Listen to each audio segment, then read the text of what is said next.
Um, it's actually a decent hour. Um, when going live right now. Um, so I figured I would try to um do a um update for you all. Um, so um and also so I don't end up shutting down. Because there might be someone out there who needs the little hope that they can make it through whatever they're going through. So yeah, I am setting up my selfie stick because that's what I had on setting on this morning when I went live. And it actually worked a lot better than having my phone sit on the back of my body. Um, don't ask me why I didn't um do this before I went live. Don't know. Just bring that right there. And then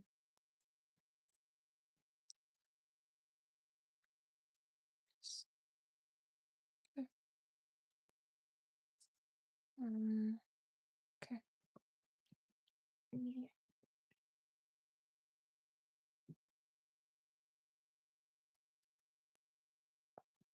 Aye. Okay.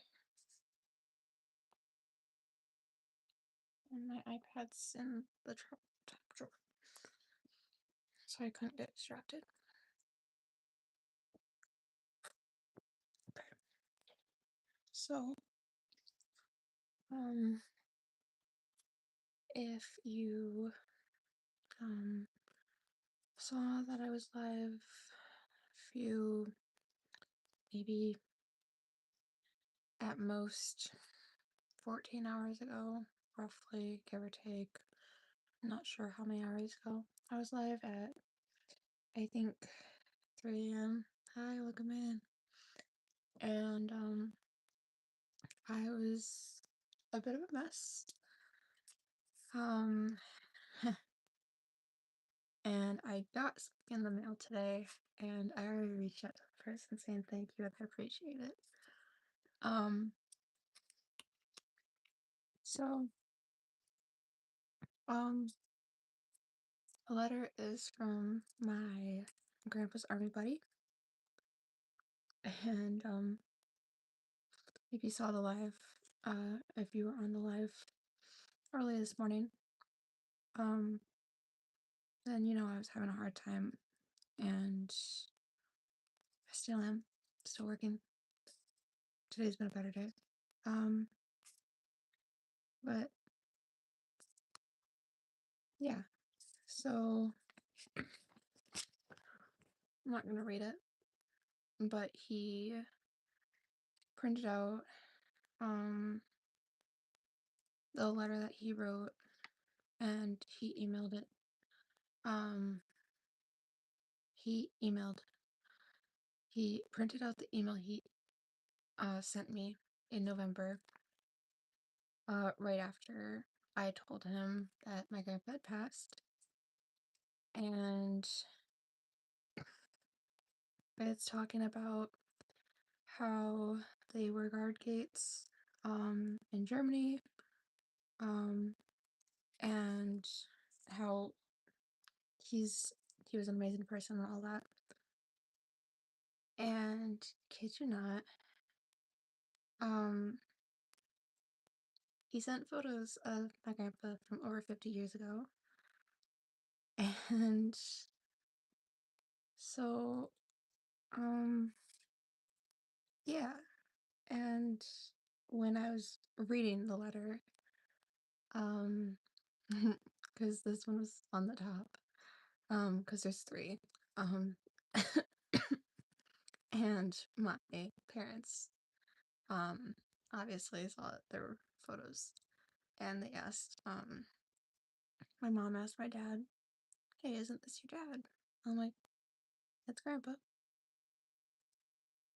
And so I messaged the person. I'm like, "Hey, I appreciate um the letter. Like, just got it today. Appreciate it, and thank you for the photos of my grandpa from his younger days." Is how I put it. Um, and he said, No problem. I I felt like you deserve to have them, and yeah, they're over 50 years old." I'm like, that's insane to me. Over 50 years old. So now I get to hold on to these and the letter. And yeah, I'm gonna show you the one which is my favorite out of three. Yeah, let's pick up a.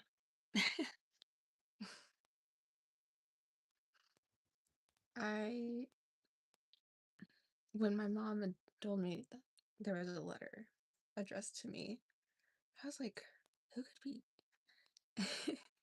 Yeah. I even said, like, just by the face, I could tell it was him. Like, his face didn't change from when he was in his early 20s, I'm guessing. Because he was 72, 72, 73. Over. Mm, hold on. Yeah, I don't know. Oh, well, good morning, but it's nighttime for me. But yeah, I understand that there's time zones. That's why anytime I sign off or anything like that. Oh, nice to meet you. Hi, welcome. Sorry. Um, but yeah, um, in a way, I felt like this was the universe saying, hey, there's still people who you can reach out to, and in a way that you can still keep pieces of your grandpa. Because this morning was not a good, it was not a good, it was not a great live. I mean, it was fine, but I was a mess, a lovely mess. Um, and I kind of covered different things, which I'm typically not very open about on here because what's going on in like my life is not something that um and I was very brief on details too. Um but yeah, I've came on here every other week or so um since he passed, and I know I said a few times at the start right after, like, oh yeah, he passed, but I'm fine. Um but it's just I've came on here so many times and it's just like I'll act like I'm fine, but I want to be like I I feel like I should be honest with you guys so I'm not like destroying my mental health in the process. Y'all are like I'm I started this channel to focus on epilepsy awareness, and it's now kind of turned into a mix of a mental health awareness and taking care of yourself channel. And that is because I have not really posted much about epilepsy, and it's been more a mix of everything else because I haven't had time to figure out what I want to post in honor of supporting epilepsy and making epilepsy awareness. Like, I know, like, I haven't made an epilepsy update in maybe a little over a year. Like, an epilepsy update from me. Because that is one way that, like, also, like, different videos, like, about epilepsy. Like, I haven't fully made one in a while. And so I know, like, yeah. And I know a lot of us nowadays do struggle with different mental health, and some of those main ones being anxiety and depression. And as someone who struggles from both, and I know a ton of people who also, that we each deal with it in a little bit of a different way. And for me, it is I will go quiet, very quiet. I won't really talk. I'll kind of space out and distance myself from the people who are there to support me. But in some ways, I will still come on here and I'll talk to you guys because sometimes you just need, like, I know I've came on here and asked for your guys' opinions, and because I need people, like, that don't really know the situation. I need other people's opinions on it, but in a way, I feel like I can't really ask people that I don't know because then I just, I feel like I'll get judged if I ask for other people's opinions that they don't know the situation. And I'm not trying to mess with the photos right now, but I'm I can't just not sit here and not. Okay, hold on. Let me put these back in there because I don't need the photos getting bent or ruined or anything like that. And I am keeping the envelope. Um, and even though my name's spelled wrong, it's okay. That is, it's okay.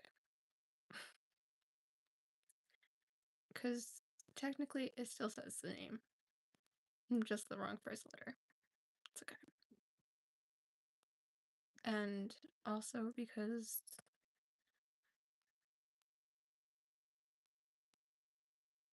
so if anything happens, then I'll know. But yeah, it's been a day. Well, at least best way to put it. We went out to eat, me and my family. So that was fun.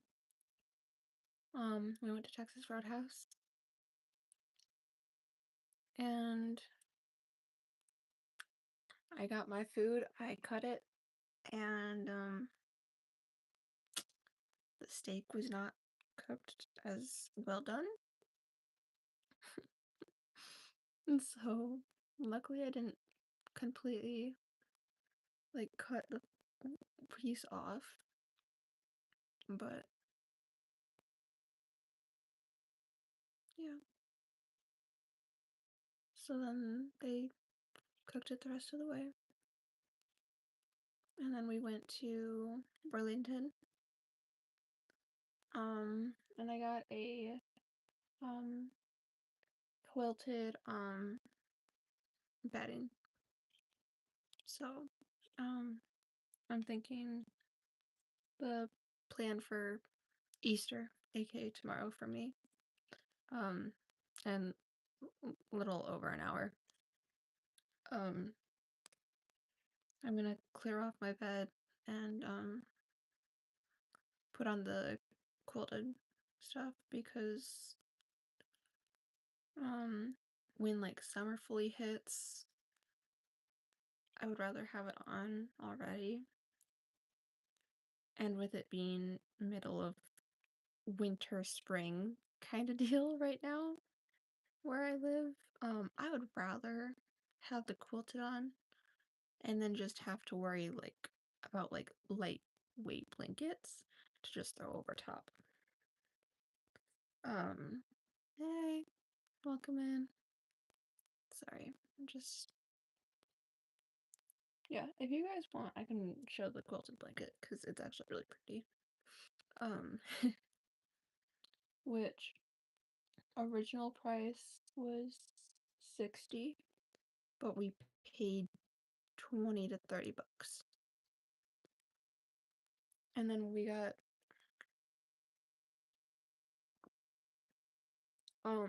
I love hair clips, so like if you'll ever see my hair up like this right now, which does not look great right now, but I have a bunch of hair clips.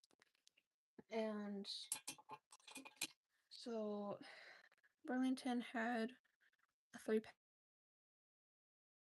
butterflies, all different colors. So butterfly hair clips, which I love. They're so pretty. So now they're all on my little lamp that I use for the light, because that's where I try to keep all my hair clips. So then if I just need to grab one, I know where majority are. But yeah, it's fun. But oh yeah, my football hair clips in my travel bag right there. I'll just need to like get them all together and then try to find a different spot for them. At least like near my lamp so then they're not stranded all through my room. I know I have one in my closet, just like hooked on my like where my stuff hangs. I know there's one in there because when I only had like 2 or 3 hair clips, I had them all in my closet. So then when I went and picked out my outfit, if I wanted it, just unclip it, throw it in my hair, bam. But now I've gotten this one, a football, a metal one that was overly priced, but in the airport, my mom went and she needed a hair clip. That's 3. Plus my butterfly one, so 6. And then my purple one in my closet. So like 7 or 8 hair clips, roughly, give or take.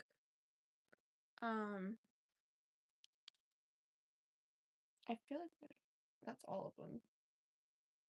I think so. But you know, I love hair clips. They're so cute. And the one that started it as yeah, was this one. I have a flower one that is supposed to go to my grandma Liz.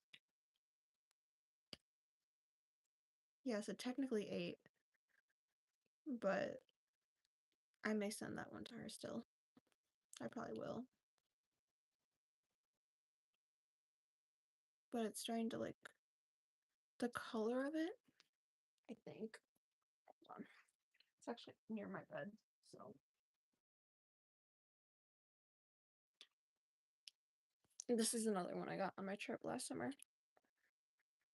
which is it's just a flower. But some of the coloring, unless it's just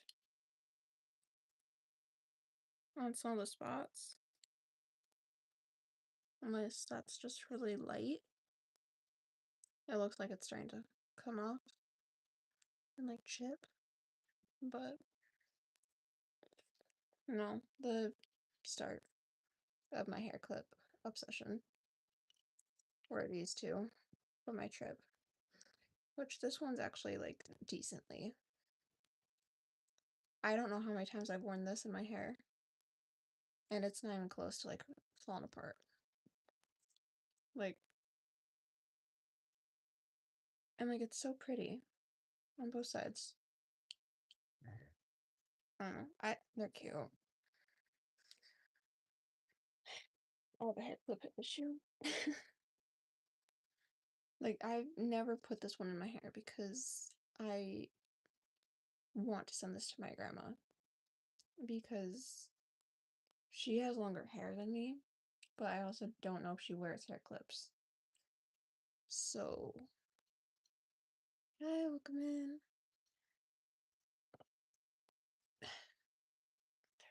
I'm debating to. Okay, so should I just start cleaning off my bed right now? Because then I'll have to wash all the bedding.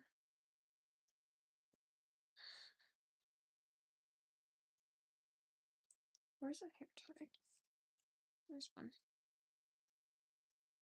Y'all, I don't know what to do because I want to put the quilting bedding on, like the quilted bedding on tonight. But, like, is it worth it right now? Because,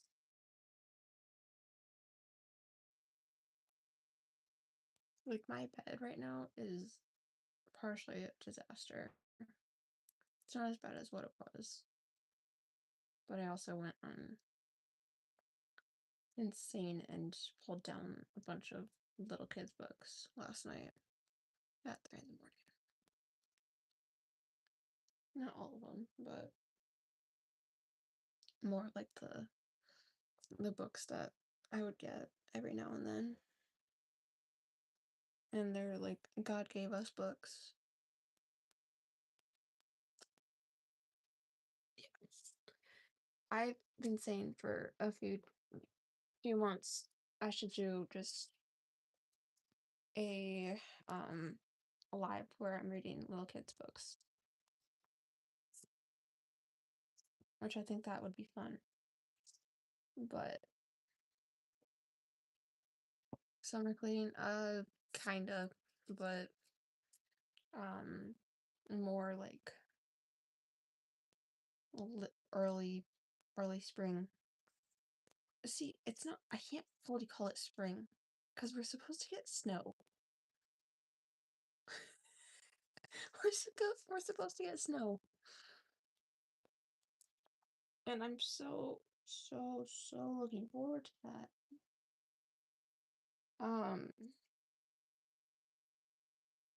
No, it is what it is. But I don't know, it's the matter of the fact that our spring technically started and like we did have spring weather. And then we had a little bit of tornado season already. It's still tornado season. And now we're adding in snow to that mix. Not how I wanted it to start, but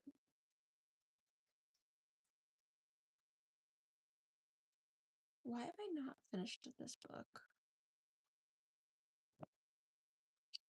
Didn't she sign this one? I feel like she did. Yeah, she did sign it. Oh yeah, 'cause she signed all of the books that we got from her. I kind of forgot about that. Okay, so I should plan a live stream at some point that I'm reading little kids' books, because then that's a fun trip down memory lane for me. But also then like like all of these, and this is not all of them, but technically this is like half of them that I have. I also have 2 volumes of um Elephant and Piggy by what is it? Um who's the author? Mo Williams, I think. She writes Elephant and Piggy, Don't Let the Pigeon Drive the Bus. Um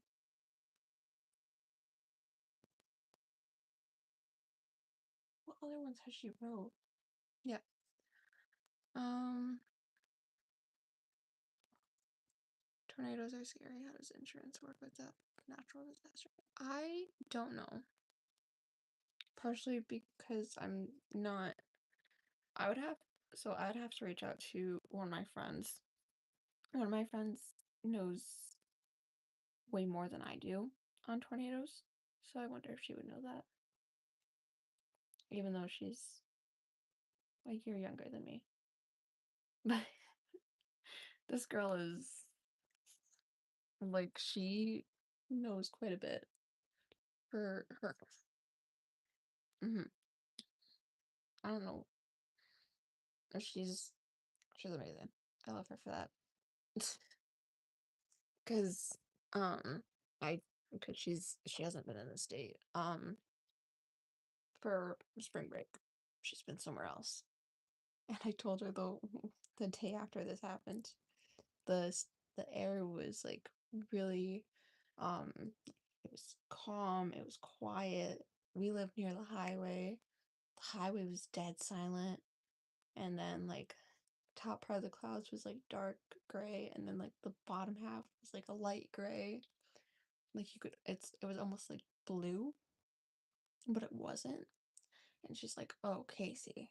I'm like, "What?" That there could have been tornadoes that were happening around your house. I'm like, "Really?" Yeah. You didn't know that? No. Okay. And she was just like, "Okay. Wow, how did you?" Um, I love the what series called? Oh, I've never heard of that series. Um, yeah, I honestly I should put some of the books I got off my shelf on back on my shelf today. Just so then it's less work for me to tomorrow. And maybe I should just pull off all my little kids' picture books while I'm at it. Because then I can put like them in like a box or off to the side. So then when I eventually do the live with childhood books and a trip down memory lane and all that, I don't have to go and struggle um to find them. I don't know why I'm having to think so much on what I'm trying to say here. Oh yeah, I want to reread this. I've probably read this too many times. I'm doing okay. Um, I got a letter from my grandpa's army buddy today in the mail, and he had printed out the email he had sent to me back in November about like how my grandpa was in the army and how they met, and he included 3 photos of my grandpa during the service, and that was well over 50 years. So yeah, I reached out to him saying I appreciated it, and yeah, so now I have a small bit of just photos of my grandpa during the service, mid-20s at most. Yeah. Hi. Put that there. I'm not putting that on my shelf because I know for a fact I'll probably end up losing it, and I do not want to lose that.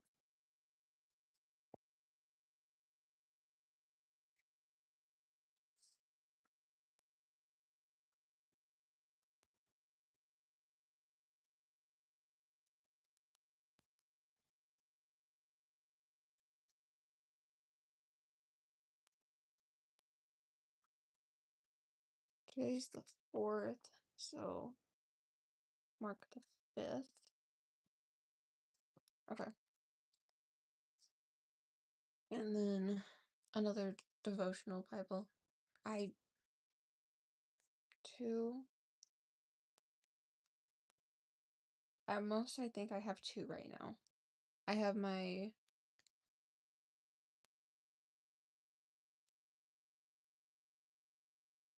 where is military right coming in?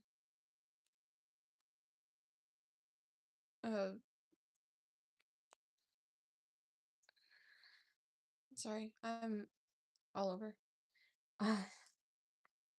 When we went out to eat for dinner, I still had mascara on that was under my eyes from this morning. And my mom had pointed out to me after we were in the restaurant seated.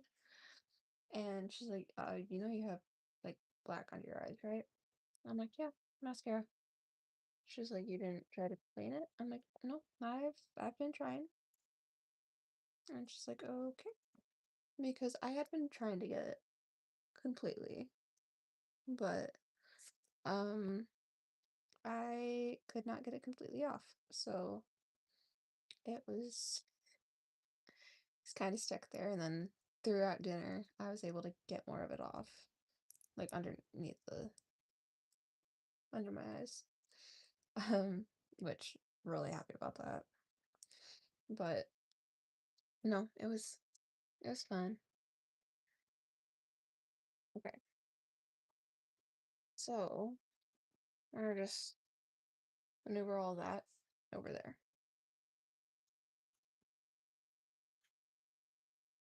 Yeah. Army. Uh or was. He served for hold on. Did he say how long he served for? I feel like my grandpa told me. Um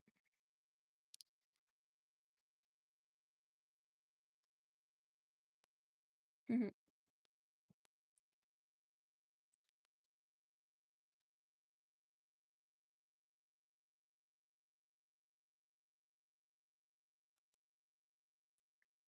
Okay, yeah, so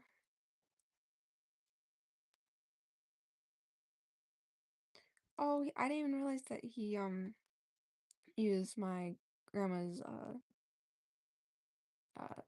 maiden last name. I didn't notice that when reading this. My grandpa's uh gate guards for the 56th field. 1972. So yeah, the year he graduated high school. That is insane.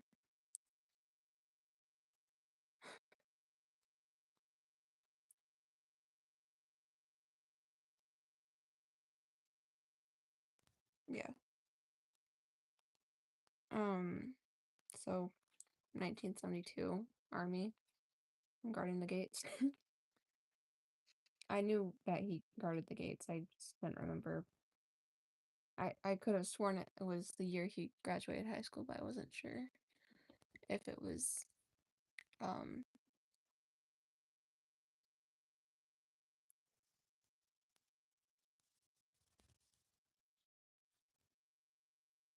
what? I'm sorry, I'm not fully here right now, and I kind of want to just, if I can, I'm probably gonna start another live after I get the books out, because then this can't turn into a huge long live, because I do want to try to get some actual sleep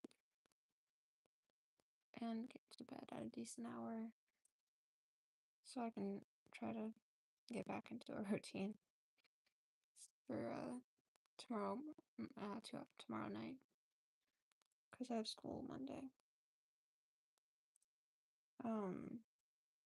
So I'll be back to school. So meaning probably not very many lives. After I go back, depending on how schoolwork is. So, like I try to work on schoolwork at home, but it's very spotty if I do. Um, so like when I get home, I'm normally I'm dead. I'm over people and I don't want to do anything. So, yeah, it's it's fun. Um, and then when your parents tell you, "Hey, guess what? We're gonna go somewhere." Eh, was this planned? No, we just made up the decision today. Okay. When you're exhausted and you don't want to socialize anymore because you had to deal with teenagers who aren't. There's something else. I They're fun. You get to hear random conversations all day for 8 hours.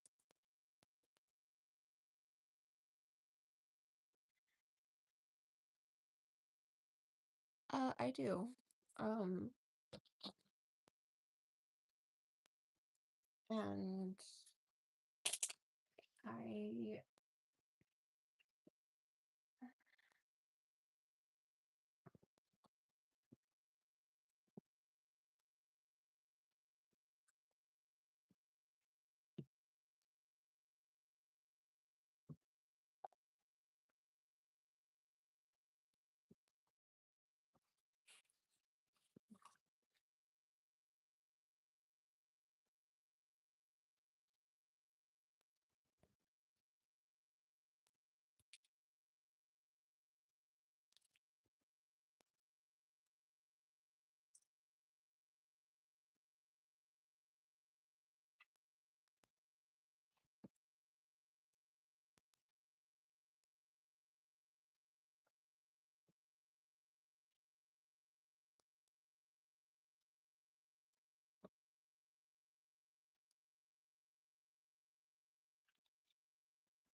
Christian.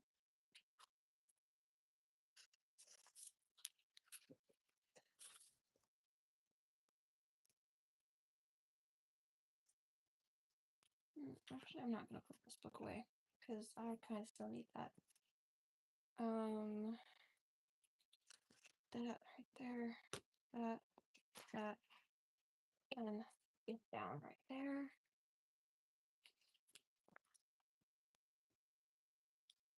And I have another one of those books. There. Another one from Grandma's We Are Growing.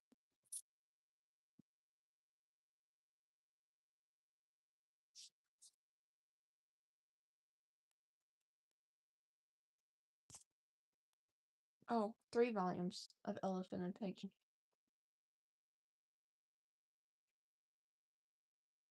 Instead of buying each book separately. Pretty sure we bought them used but in good condition. So they were cheaper. Um, but I mean, it doesn't matter how you buy them, but as long as you enjoy the books, then that's all that matters. Which Elephant and Piggy was my childhood, so I was really happy when we got them.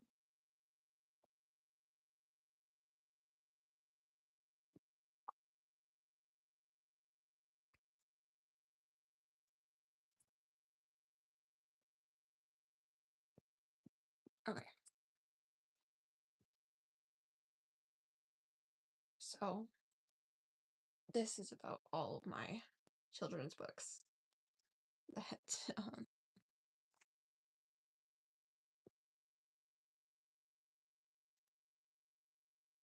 oh, I remember those a little bit. They weren't I don't remember reading them too much, but I do remember them. Wasn't there a TV show too?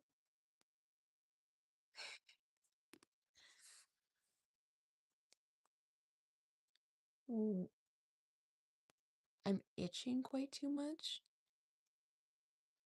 Okay, sorry, I have eczema.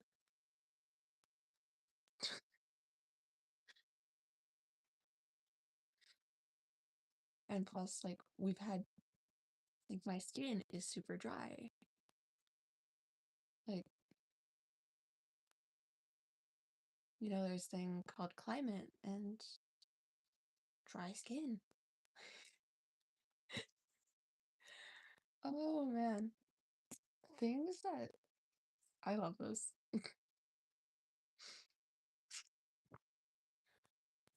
Okay, no, you're good. Uh, I was saying that sarcastically. I'm sorry. That's my bad.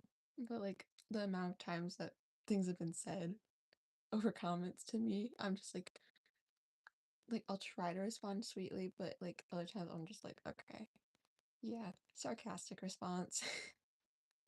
But no, you're good. I just but also because of the heat right now, um I have a bunch of little bumps that show up too, which those are also itchy. So like I have them all along my arm right now on both, but this one's I also have like a cat scratch too. Wind in the willows. Hmm.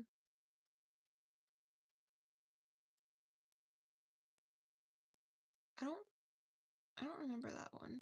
Um, but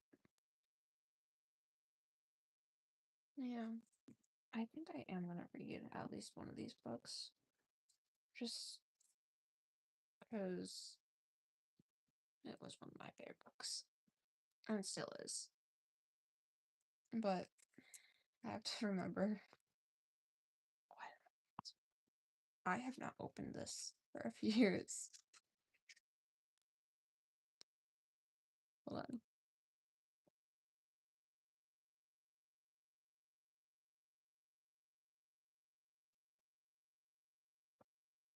I bet I am the only person who remembers this book. Because this is went through some things. It's a little Golden's book. Um, Let me readjust. Okay. Why not? Let me figure out how to. Okay. This is gonna be so silly if I read this, but it's fine. The monster at the end of this book, starring lovable, furry old Grover.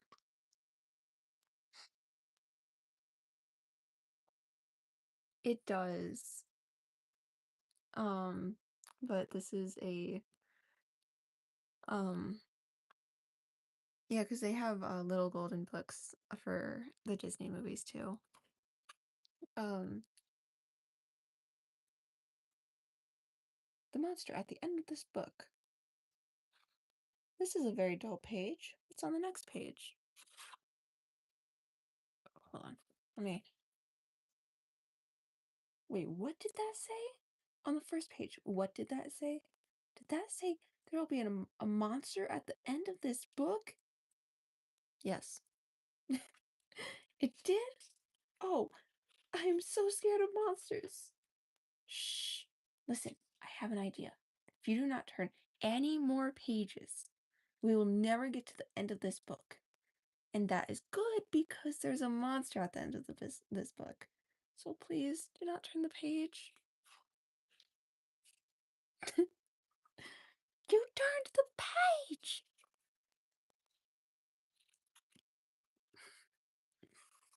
Maybe you don't understand. You see, turning pages will bring us to the end of this book. And there's a monster at the end of this book. So this will stop you from turning pages. See?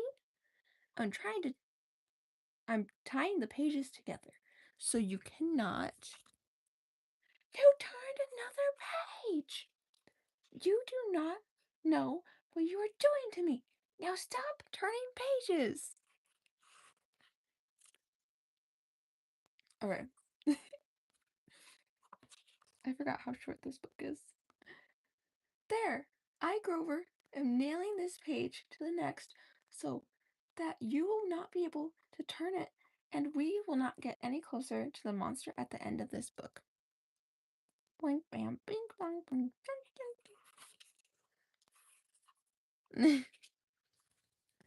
Alright. Do you know that every time you turn another page, you're not only getting us closer to the monster at the end of this book, but you're making a terrible mess? Sounds like a you problem. This will stop you from turning pages. A heavy, thick, solid, strong brick wall. I will just like to see you try to turn this page. Did you know that you are very strong? Yes. The next page is the end of this book, and there's a monster at the end of this book. Oh, I'm so scared. Please do not turn the page. Please, please, please. Well, look at that. This is the end of the book, and the only one here is me, a lovable, furry old Grover. Am the monster at the end of this book, and you were so scared. I told you and told you that there was nothing to be afraid of. The end. Oh, I'm so embarrassed. And that is the end of this book. I love this book. This will always be one of my favorites.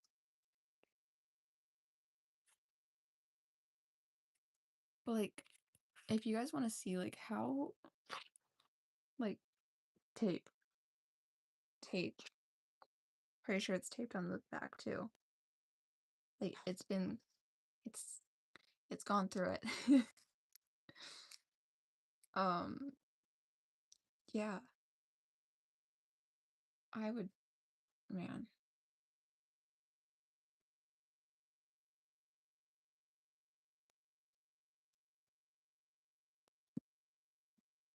Hold on. I'm curious. What what stories are in these? Oh, hello. I should probably tape that one.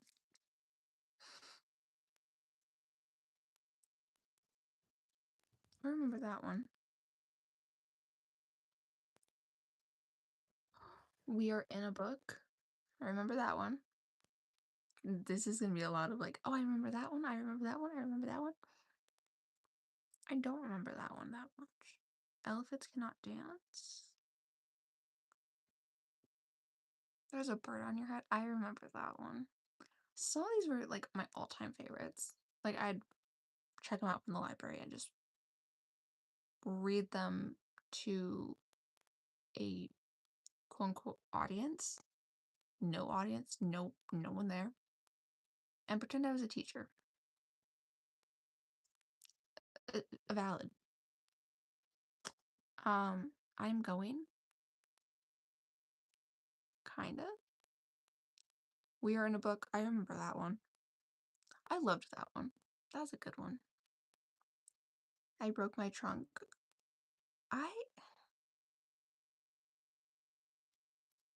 Okay, hold on. Should I pick one or two stories out of these.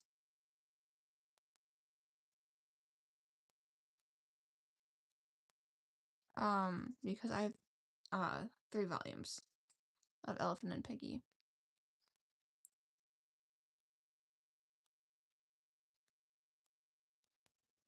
I mean, I'll watch movies, but I don't typically care for them. Because if there's no sequel and they leave it on a cliffhanger, then no. Like, you have to finish the movie. And if it's a series that has 4 books in it, you better be making a movie for every one of those books if you make a movie for the first book. The Giver.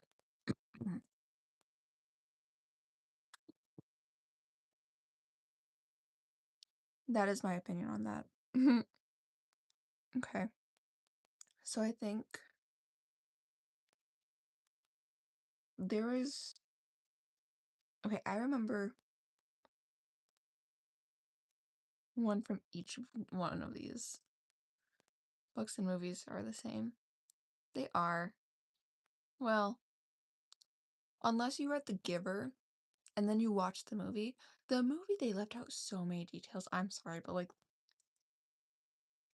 the one movie that I still want to watch, which my grandpa watched it. He didn't read the book. He watched when it was still in theaters, The Wild Robot. And I still want to watch it because I 3rd grade, my teacher read The Wild Robot, and then that got us hooked on to The Wild Robot Escapes. So guess who has the first 2, and then when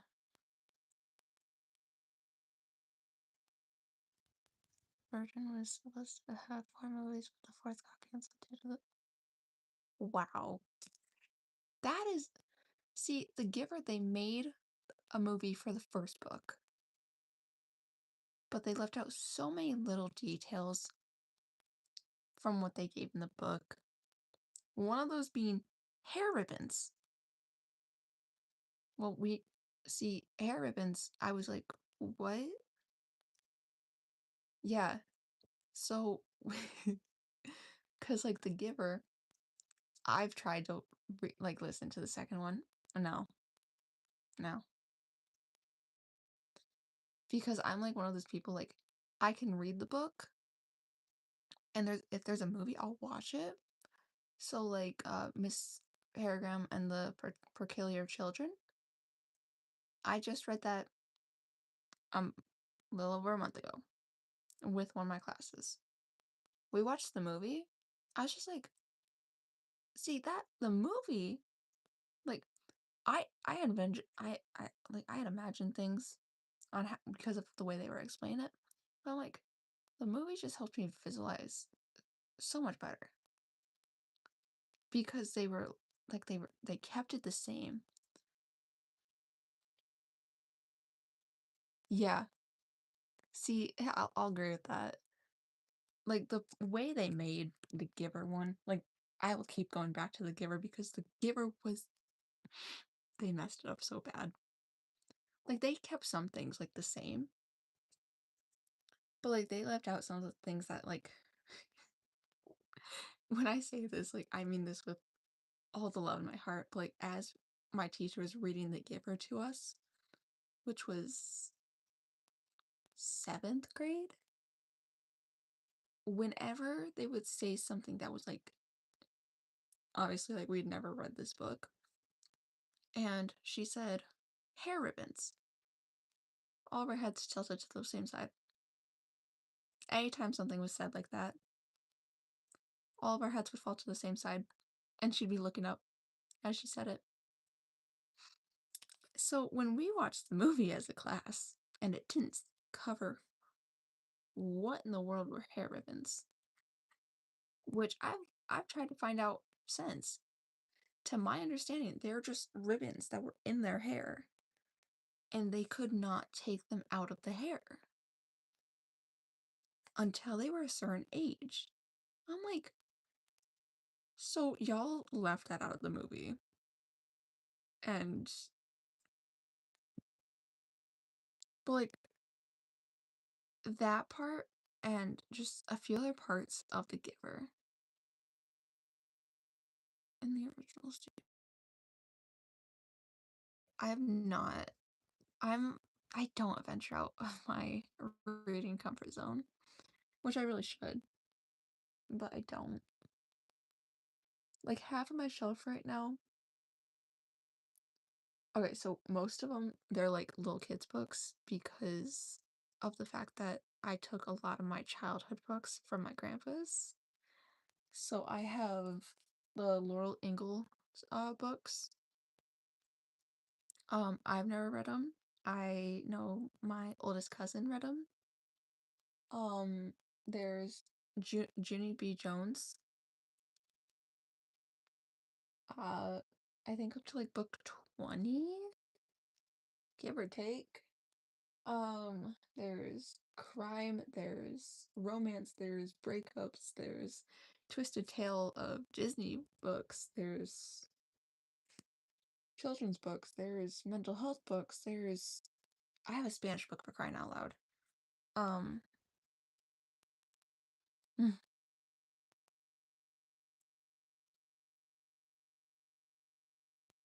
yeah, I've never heard much about that. Um, like I know of the author, but I've never read it. Um, which I don't know. I probably wouldn't fully make it through either. But so I need to tape this because the cover is completely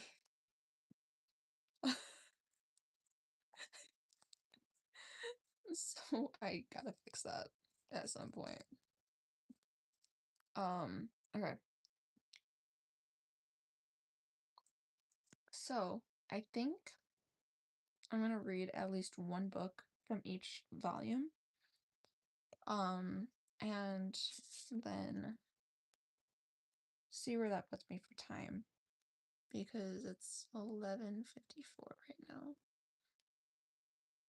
And guessing each one's probably less than 20 pages. Um, I would think.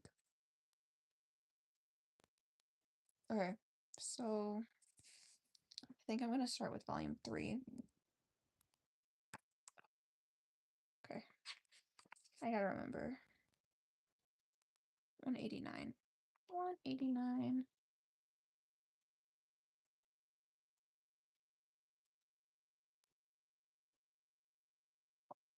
Ooh, hello.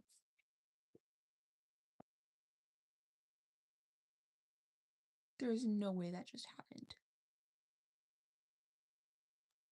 So, so. Okay, thank you. Thank you for that love. Okay, well, how can I do this? Okay, I'll try to hold it. Oh my goodness. Wait, where is my little book holder? Okay.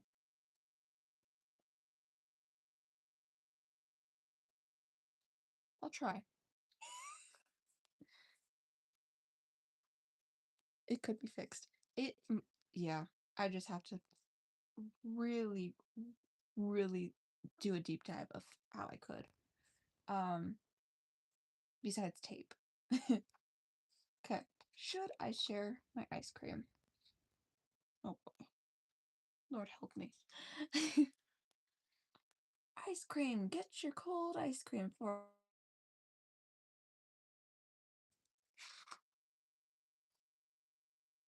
one ice cream, please. Here you go. Oh boy, oh boy. I love ice cream. I do too. Wait, Peggy loves ice cream too.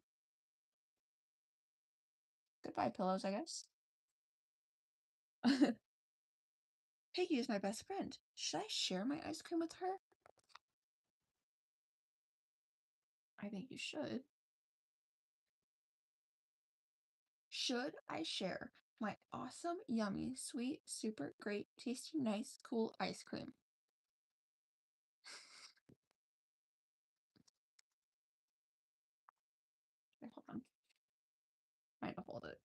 so y'all can see it.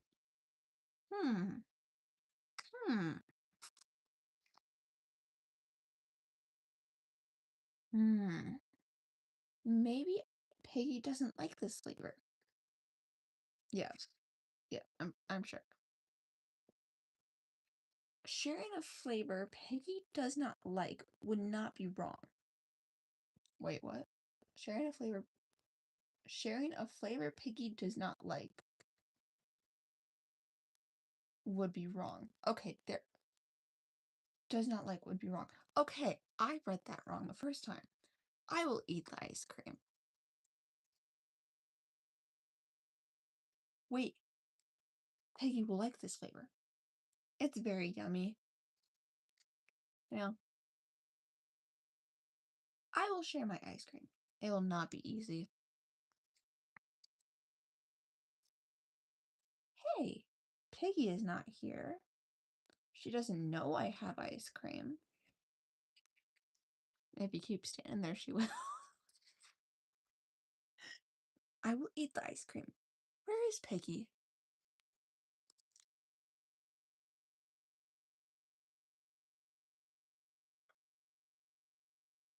What if she is sad somewhere?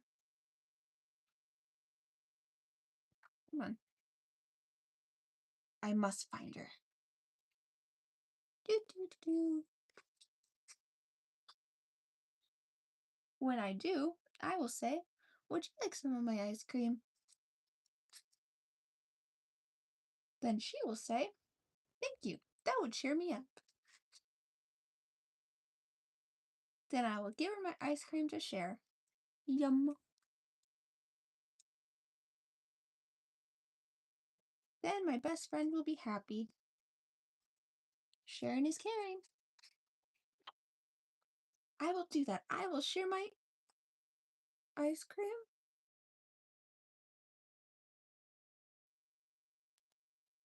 There you go.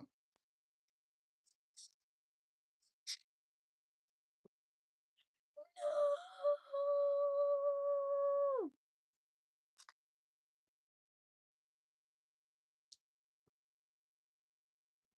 Now Piggy cannot have any of my ice cream.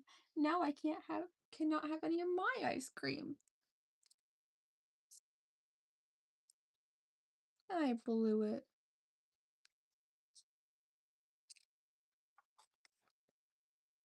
Do, do, do, do. Do, do, do, do. You look sad. Would you like some of my ice cream? Thank you. That would cheer me up. So, yum.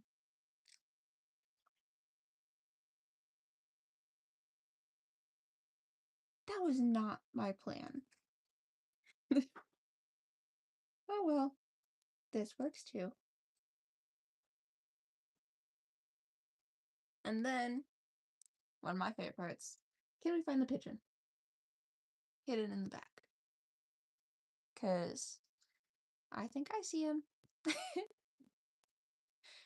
So that was Should I Share My Ice Cream? From the third volume. Oop. And I'm going to try to careful with the book since it's going to be a little stubborn. Okay, volume 2. I think volume 2 I'm going to save to the last one. We'll do Let's Go for a Drive in volume 1.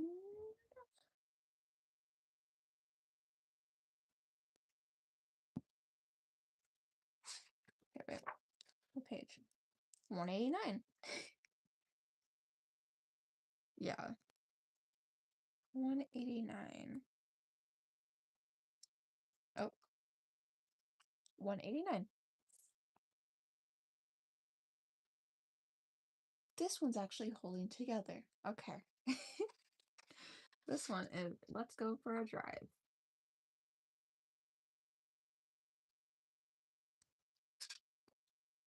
Alright. Peggy, I have a great idea. Let's go for a drive. That sounds fun. Drive, drive, drive, drive, drive. have not read these for a few years. Wait! If we're going on a drive, we need a plan. A plan? I'm doing good. First, we need a map. I have a map. Get that map.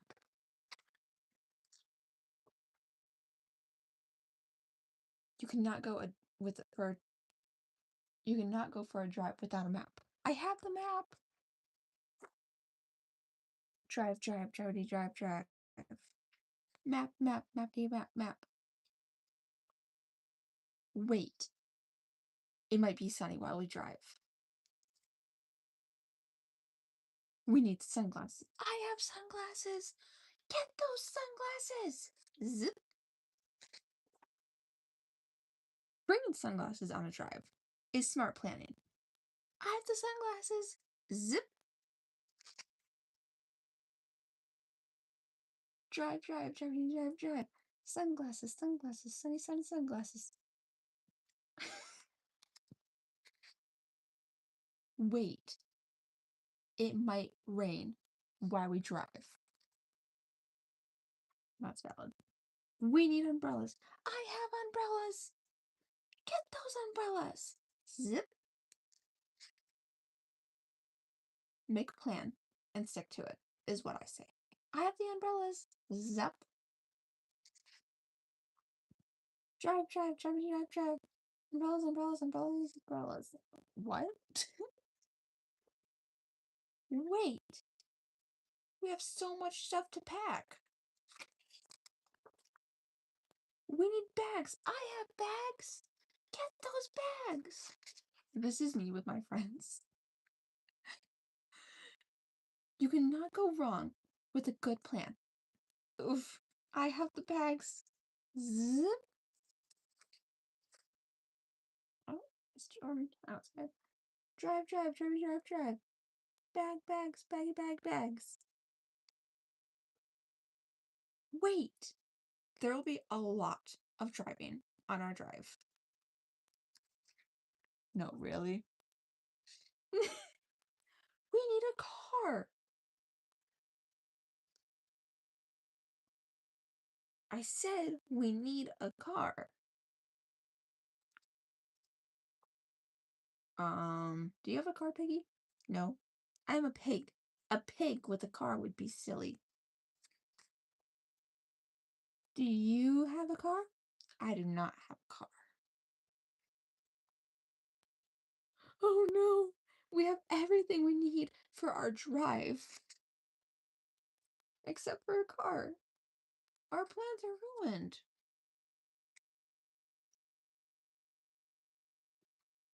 What are we going to do now? Maybe calm down. We could play pirate. Who needs plans when you have a pig for a pal? Arr.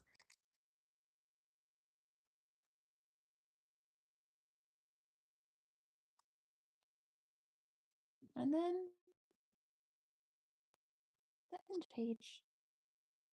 So that one was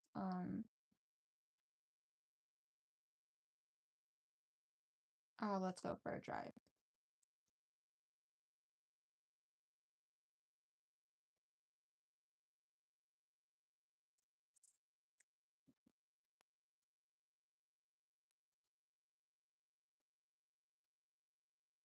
Hold on.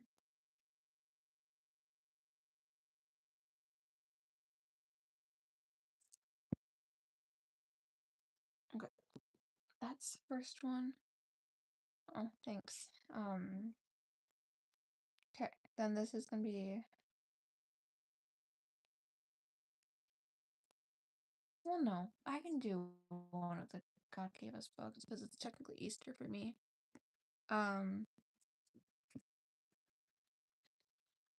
Alright, this one is gonna be We Are in a Book.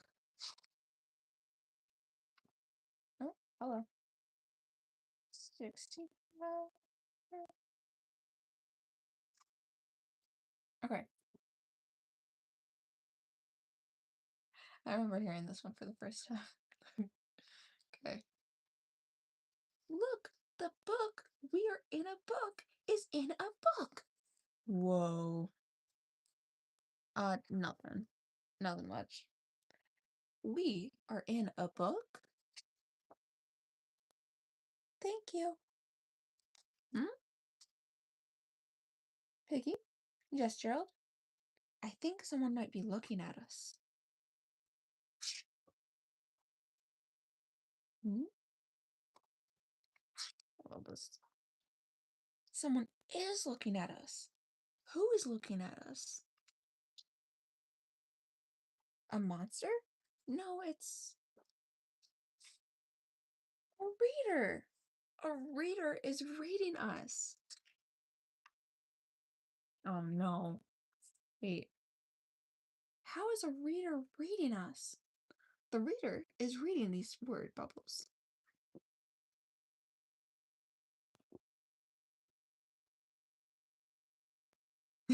Yeah, they are. We are in a book. We are in a book.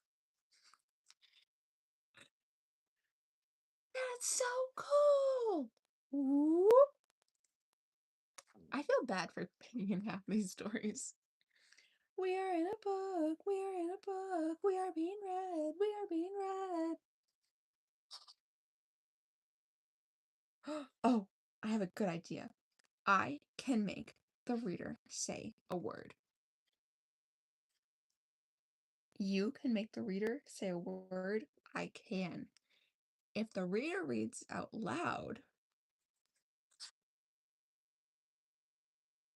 that is a good idea. That is a funny idea. Here I go. Banana.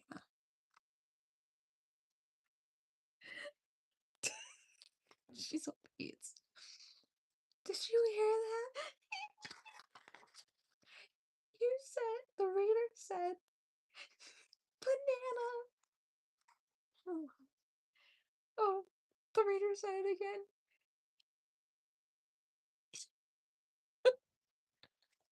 Trying to do banana. That's so funny. Do you want to turn before the book ends? Ends? The book ends? Yes, all books end. When will the book end? I will look. Page 123.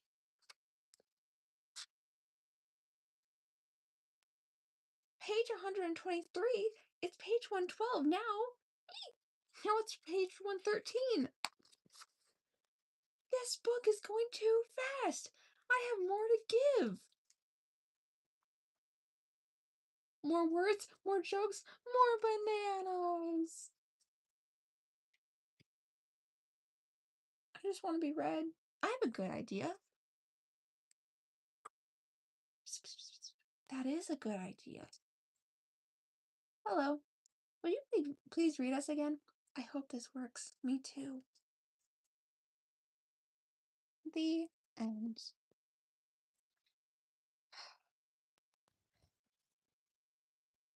I love those books. I will never get too old for those. Okay. So, here it is. This will be the last book that I read. And this is because it's Easter for me.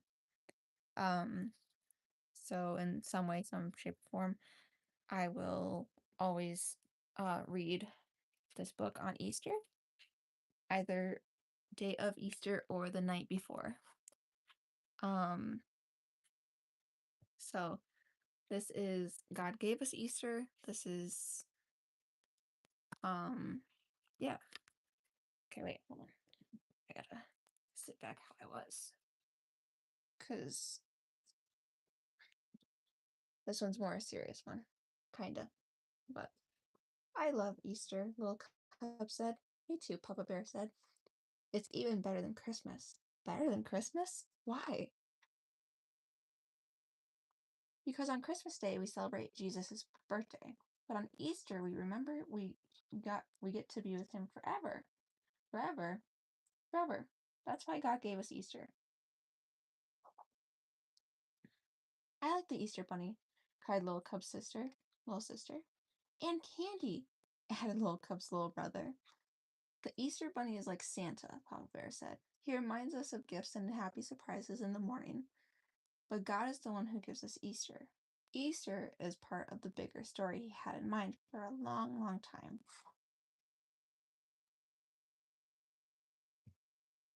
How did God give us Easter, Papa? See this egg? Papa Bear said. It's as simple, helping us remember, just like the shell cracks open and the chick comes out, we remember that Jesus was in the tomb, but he didn't stay dead. He didn't? No, even death couldn't trap God's Son. His life itself. He is life itself, and God loved us so much, he wanted us to be with him always. We can see signs of his Easter plan all around us. Little Cub and Papa went on a hike. They found a big old tree that had fallen over in the storm. God told his people that Jesus would come from one family, the root of Jesse, he called. Jesse and his wife had children, and they had children, and they had children. And one of them was Jesus. Yes, Little Cub. All along, God knew that he would give us Easter. It's sad that this big old tree fell down and died, Little Cub said. Yes, Papa Bear said, but when it did, it made room for new little trees to grow. See how the sun shines now, without those big old branches blocking it? And how all the little pine cones fell across the forest floor? These pine cones will spread their seeds, and baby trees will grow, like this one. Out of death comes life. That's how God wants us to see Easter. I still don't like dying. Neither do I. We were born to love life. God loves life. But sometimes we have to let go of one thing so we can move on to another. Ain't that the truth? For instance, think about this river. Where do rivers go, Little Cub? To the ocean. Little Cub loved the ocean. Yes, the river ends, but it spreads into something even bigger. Heaven is like the ocean for us. Because God gave us Easter, we can be a part of something bigger, and even though we talk to Jesus now, in heaven we will see Jesus face to face.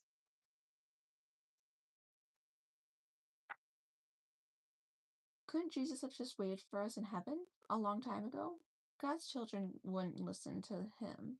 They didn't even believe in him anymore. It made it made God very sad and angry, so he sent a huge flood to start anew with Noah and his family. In that ark was polar bears and giraffes and monkeys and turtles. And when the flood was done, God promised never to send another one. Phew, Little Cub said it with relief. That's good. Little Cub liked the water, but she didn't like land too. But she liked land too. There we go. It is good. After the flood, God gave us a rainbow and a sign of his promise. But when his children, who said they'd follow him, were disobedient again, he had to find a way to keep us all connected, once and for all. And God wants nothing more than to be close to us, his children. So Jesus kept the promise we broke, Little Cubs. And because of him, God forgives us when we make bad choices. All of us, everyone who believes in him. That's how God gave us Easter. Do you talk to Jesus, Papa? Every day, Papa Bear said. All day. Does he talk back? In a way. It's like whispering in my heart. In your heart? I thought we listen with our ears. We do. But to hear Jesus, it takes a special kind of listening. Little Cub was silent for the rest of the walk home. She was trying to listen with her heart. She listened and listened and listened. That night, as Papa and Mama tucked her into bed, she was still listening, and her parents kissed her and hugged her too. She turned over and remembered when she she was God's child too. In that moment, she felt comfy and cozy and cared for, almost as if Jesus had whispered, "I love you," in her heart. "I love you too, Jesus," little cub whispered. "Thanks for giving us Easter." The next morning, little cub said, "Papa, I think I heard God around her." "Well, that's the best Easter present ever. What do you say?" "I love you." Mm, those are good words. Perfect words. And they're really all what Easter is all about. The end.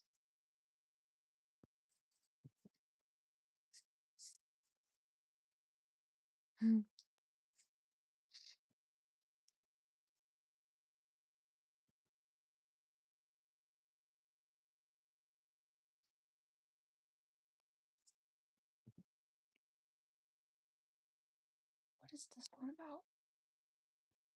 I'm guessing I've never read this one. Okay. I want to click the rest of these.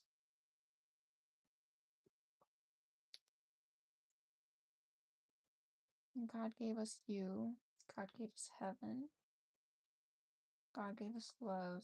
God gave us the world. God gave us two. That would be cute.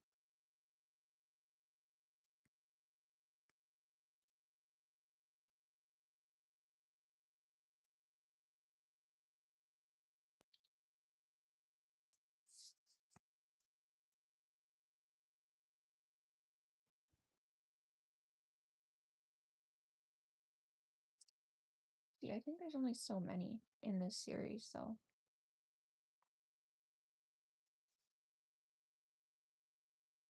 Because I have God gave us family. God gave us angels. God gave us sleep. God gave us his. God gave us thankful hearts. So Thanksgiving. God gave us Easter, and God gave us Christmas. And then on the back, out of the ones I don't have, God gave us the world, God gave us two, and God gave us you. And the one that I don't think I've read is, I think I've read Sleep. Yeah, those are the book names that I don't have, but I would definitely like. I love this series. It's a great way of like explaining if you don't know how to put it into words for like younger kids. The one that I don't think I've read is God Gave Us Angels. I don't think I've read that one, but I read all the other ones that I have. I know for a fact I've read the Christmas, Easter, Thanksgiving. I have. So it's Sleep and Angels and Family. No, I've read Family. I've read Family once. I've had these ones longer though, in all fairness. And then these are the ones I haven't really read. But yeah.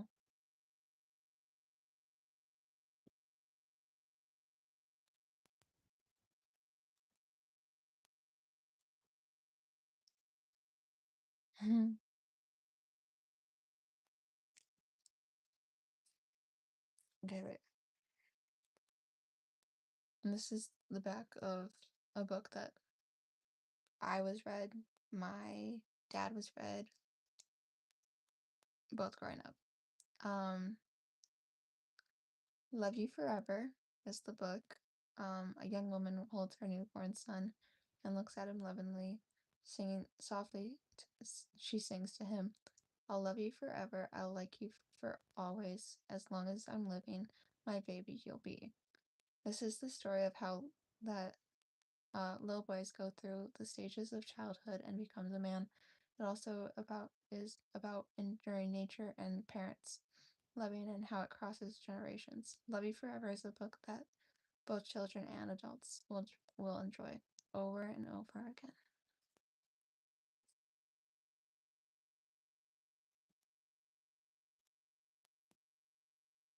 see, one of my friends asked me, and I told her I don't have the answer to this, but she Googled it. So she still doesn't have a straight answer. But she had asked me, what's the difference between being Christian and being Catholic? I'm like, for starters, I'm pretty sure Catholics, they have longer services. But other than that, I'm not sure the difference. Because, yeah, I know I have family members who are Catholic, but I've never really looked into the difference. But I've also been going to one church, and that's it. Um, Hi, welcome. But I remember you. Um, yeah, no, I never learned the difference between Catholic and Christian. Just when she asked me that, I'm like, I don't know. Even though that would probably be um something helpful to learn. Um, but um, yeah, it's it's just one of those things that are just like, I was Virgin Mary, maybe. Oh, did not know that. Um, so like, wait, but they're not supposed to? Wait, what? Cause wait, isn't okay, so why do they pray to I'm not gonna question it. Um, I did not know that. Huh. I didn't know that they prayed to her or not. Did not know that. I learned something new on Easter. I forget the actual Bible. Oh, there's an actual wait. Hold on, let me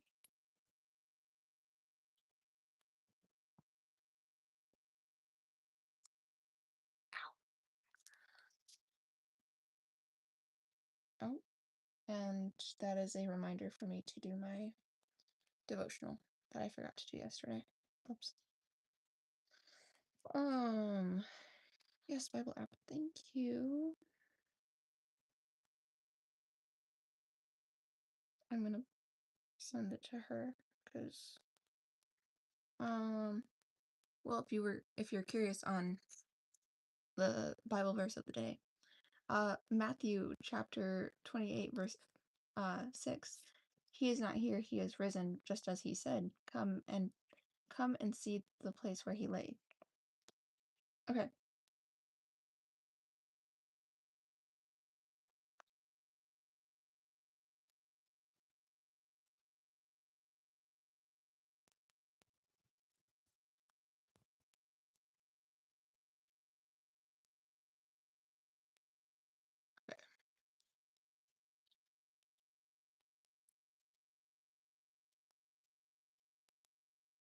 I'm looking at I'm also I do remember you. Yes. Um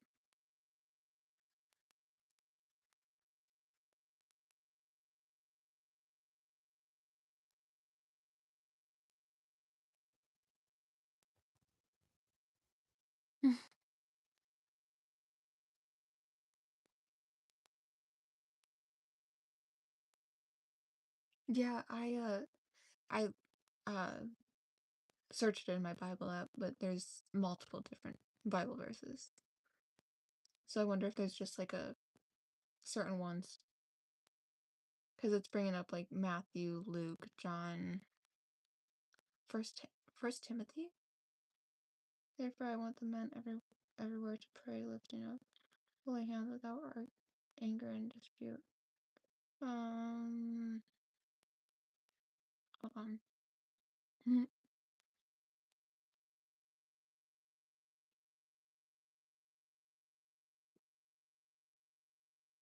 Yeah. Huh. See, you taught me something new. I did not know that for that topic. I did not know that. Because I know that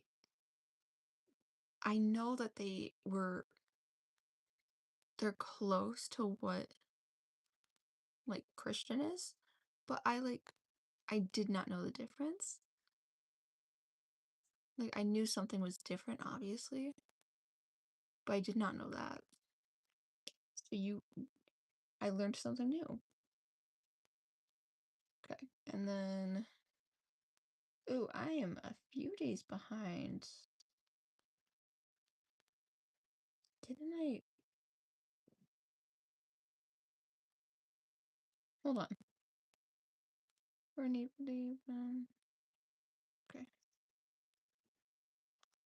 But let's head back to a day from much earlier in the life and ministry of Jesus, a day recorded in John 6, when Jesus declared a truth that shocked the crowd silent.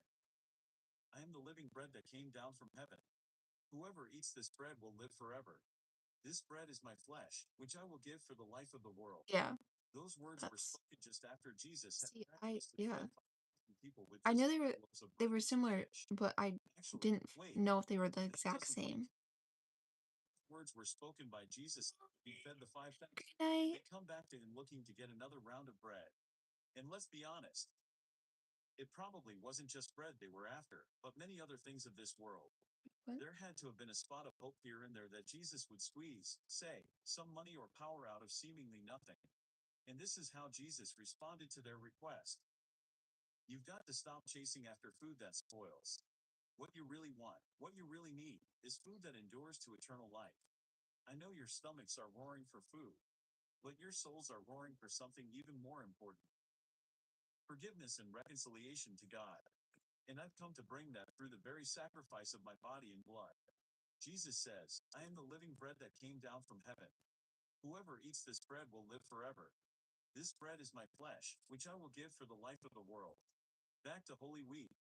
On Thursday, just before the grisly event, we find Jesus at a table, sharing one last meal with his disciples. Okay.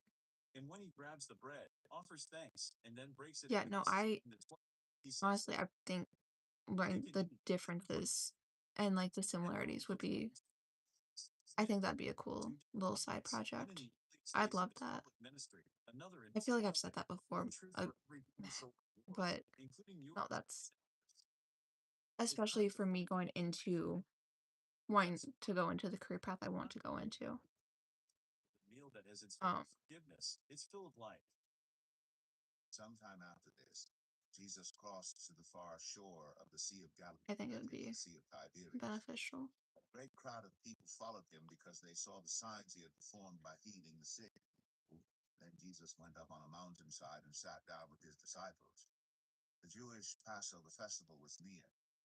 When Jesus looked up and saw a great crowd coming toward him, he said to Philip, "Where shall we buy bread for these people to eat?" He asked this only to test him, for he already had in mind what he was going to do. Philip answered him, Yeah. "It would take more than a half a year's wages to buy enough bread for each one to have Which a bite." Another of his is understandable. disciples and I haven't. brother spoke up. "Here is a boy with 5 small barley loaves and 2 small fish, but how fall among so many?"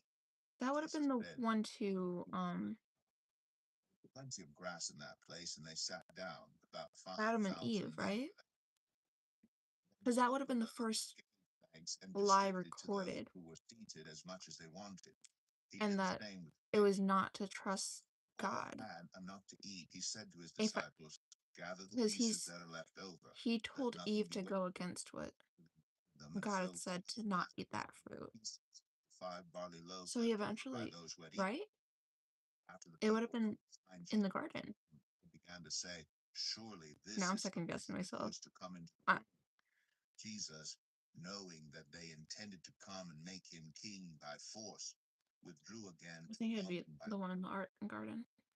When they found him on the other side of the lake, they asked The him, devil talking. Rabbi, I how don't. did you get here? I don't. Jesus answered, very truly, I tell you, you are looking for me, not because you saw the signs I performed, but because you ate the loaves and had your fill. Do not work for food that spoils, but for food that endures to eternal life, which the Son of Man will give you. For on him God the Father has placed his seal of approval. Then they asked him, what must we do to do the works God requires? Sunday, Jesus Monday, answered, the work of God is this, Tuesday, to believe Wednesday, in the one Thursday. he has sent. So they asked him, Thursday, what sign then will you give that we may see it and believe you? What will you do? Thursday. Our ancestors ate the manna in the wilderness, as it is Huh? written, he gave them Sure. bread from heaven to eat. I didn't make one for Friday or so. Very Nor truly, I today. tell you, it is not Moses who has given you the bread Do you from know this? heaven, but it is I my don't. who gives you the true bread from heaven. For the bread of God is the bread I'm that still comes down trying to do and gives life to the like world. my own little Bible studies Always give us because this I haven't bread. been going. Then Jesus declared, I am the Because since bread my of life. grandpa passed, I haven't had brides, and I don't want to book other people. Be thirsty, My parents, but as I they sleep in if they can on Sundays because of them working all week round. come to me, and But whoever comes to me, I will never drive away. For I have come down from heaven not to do my will, but to do the will of him who sent me. And this is the will of him who sent me, that I shall lose none of all those he has given me, but raise them up at the last day. For my Father's will is that everyone who looks to the Son and believes in him shall have eternal life, and I will raise them up at the last day. At this, the Jews there began to grumble about him because he said, I am the bread that came down from heaven. They said, is this not Jesus, the son of Joseph, whose father and mother we know? How can he now say, I came down from heaven? this word Stop grumbling and among yourselves. Answered, no one can come to me unless the Father who sent me calls them. I will raise them up at the last day. It is written in the prophets, they will all be taught by God. that is Everyone who has heard the Father and learned from him comes to me. No one has seen the I never- Father except the I- one who is from God. I learned something else He new. has seen the Father. Very truly, I tell you, the one who believes has eternal life. Mm. I am the bread of life. Your ancestors ate the manna in the wilderness, yet they died. But here is the bread that comes down from heaven, which anyone may eat and not die. I am the living bread that came down from heaven. Whoever eats this bread will live forever. This bread is my flesh, which I will give for the life of the world. Then the Jews That's began one to part. argue sharply among themselves. How can this man give us his flesh to eat? Jesus said to them, very truly I tell you, unless you eat the flesh of the Son of Man and drink his blood, you have no life in you. Whoever eats my flesh and drinks my blood has eternal life, and I will raise them up at the last day. For my flesh is real food, and my blood is real drink. Whoever eats my flesh and drinks my blood remains in me, and I in them. Just as the living Father sent me, and I live because of the Father. I would So the normally one go who to feeds on me will live because services. this is the bread that came Um, down from heaven. Your but ancestors ate manna and died, but whoever feeds on this bread will live forever. He said this while teaching in the synagogue in Capernaum. It was just before the Passover festival. Jesus knew that the hour had come for him to leave this world and go to the Father. Having loved his own who were in the world, he loved them to the end. The evening meal was in progress, and the devil had already prompted Judas, the son of Simon Iscariot, to betray Jesus. Jesus knew that the Father had put all things under his power, and that he had come from God and was returning to God. So he got up from the meal, took off his outer clothing, and wrapped a towel around his waist. After that, he poured water into a basin and began to wash his disciples' feet, drying them with the towel that Yeah. was wrapped around him. He came to Oh, Simon yeah. Peter, who said to him, Lord, are you going to wash my feet? Jesus replied, You do not realize now what I am doing, but later you will understand. No, said Peter, you shall never wash my feet. Jesus answered, Unless I wash you, you have no part with me. Then, Lord, Simon Peter replied, Not just my feet, but my hands and my head as well.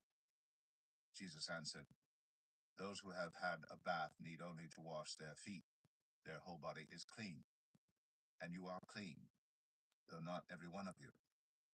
For he knew who was going to betray him, and that was why he said, Not everyone was clean. When he had finished washing their feet, he put on his clothes and returned to his place. You understand what I have done for you? He asked them.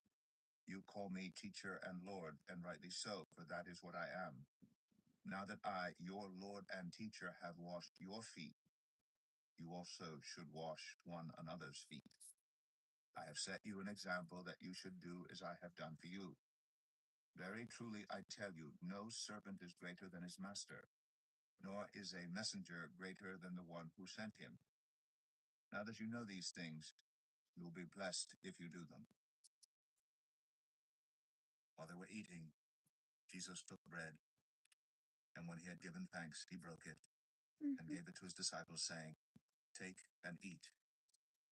This is my body. Then he took a cup, and when he had given thanks, he gave it to them, saying, Drink from it, all of you.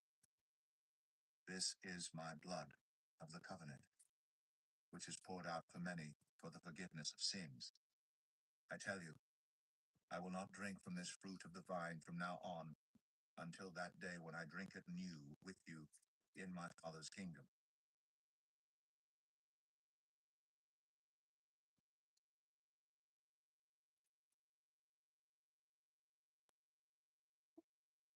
I gotta split the scene or a screen so I can.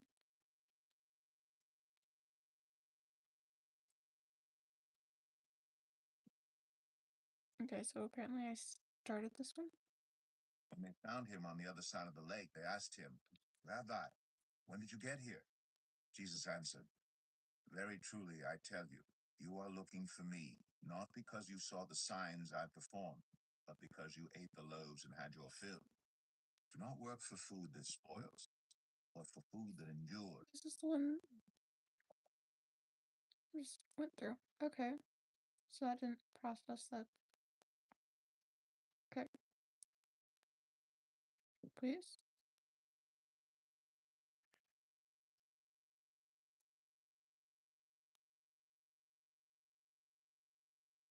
Oh, please. Please read it.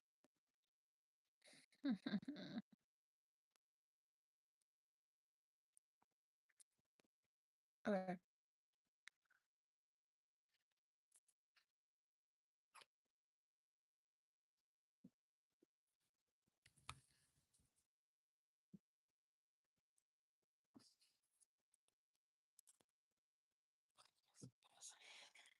Okay, wait. I gotta reopen that app. Now you're not gonna want to open. Okay. Quickly power off. Just give it a chance to come back and.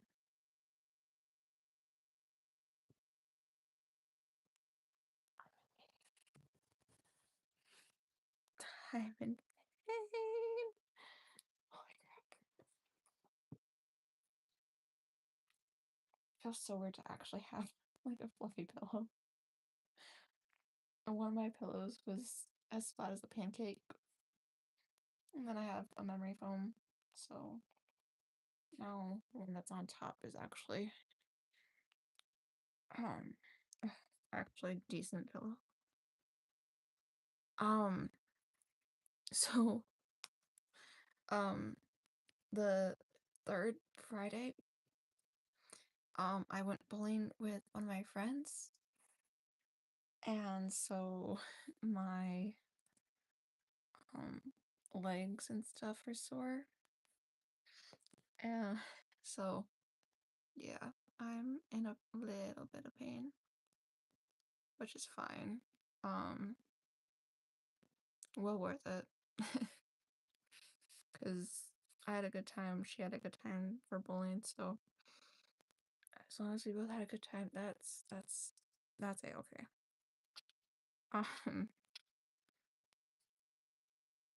But that's why I'm moving so slow.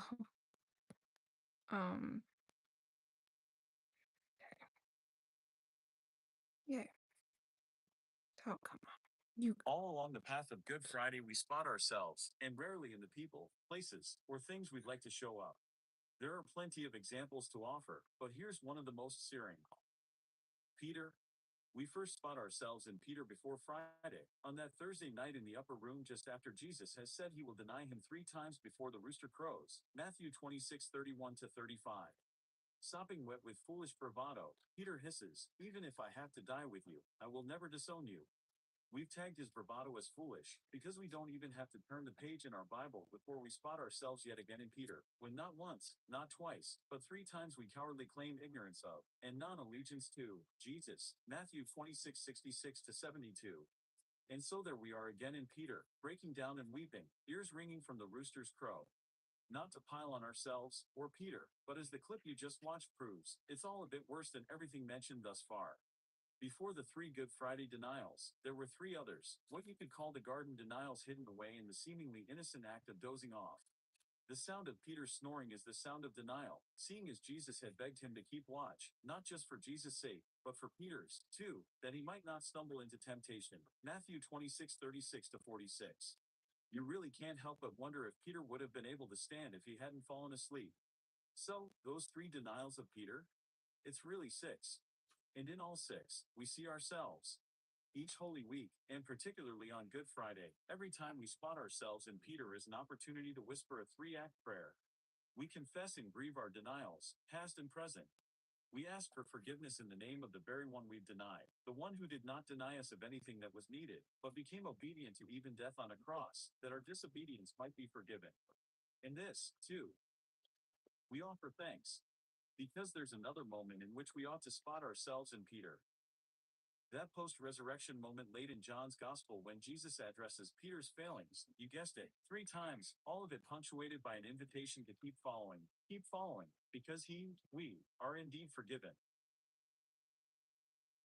Then Jesus told them, "This very night you will all fall away on account of me, for it is written, I will strike the shepherd, and the sheep of the flock will be scattered. But after I have risen, I will go ahead of you into Galilee." Peter replied, "Even if all fall away on account of you, I never will." "Truly I tell you," Jesus answered, "this very night before the rooster crows, you will disown me 3 times." But Peter declared, "Even if I have to die with you, I will never disown you." And all the other disciples said the same. Then Jesus went with his disciples to a place called Gethsemane, and he said to them, "Sit here while I go over there and pray." He took Peter and the 2 sons of Zebedee along with him, and he began to be sorrowful and troubled. Then he said to them, "My soul is overwhelmed with sorrow to the point of death.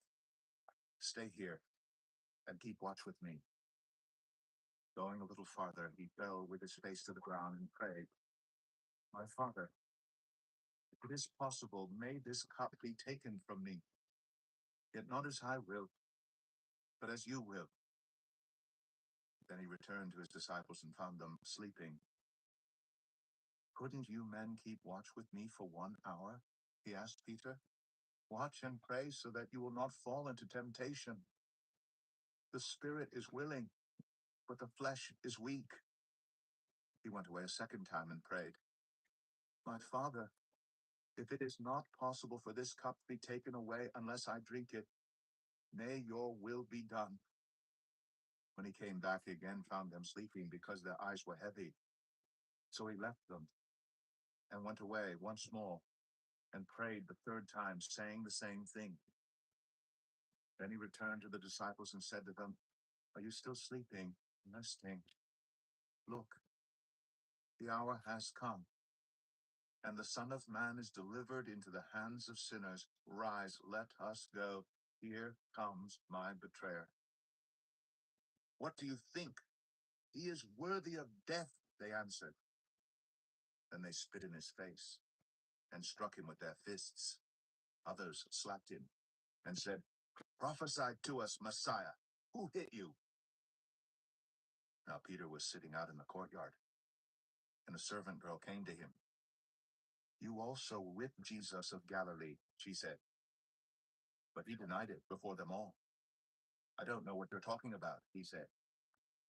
Then he went out to the gateway, where another servant girl saw him and said to the people there, This fellow was with Jesus of Nazareth. He denied it again with an oath. I don't know the man. When they had finished eating, Jesus said to Simon Peter, Simon, son of John, do you love me more than these? Yes, Lord, he said, you know that I love you. Jesus said, Feed my lambs.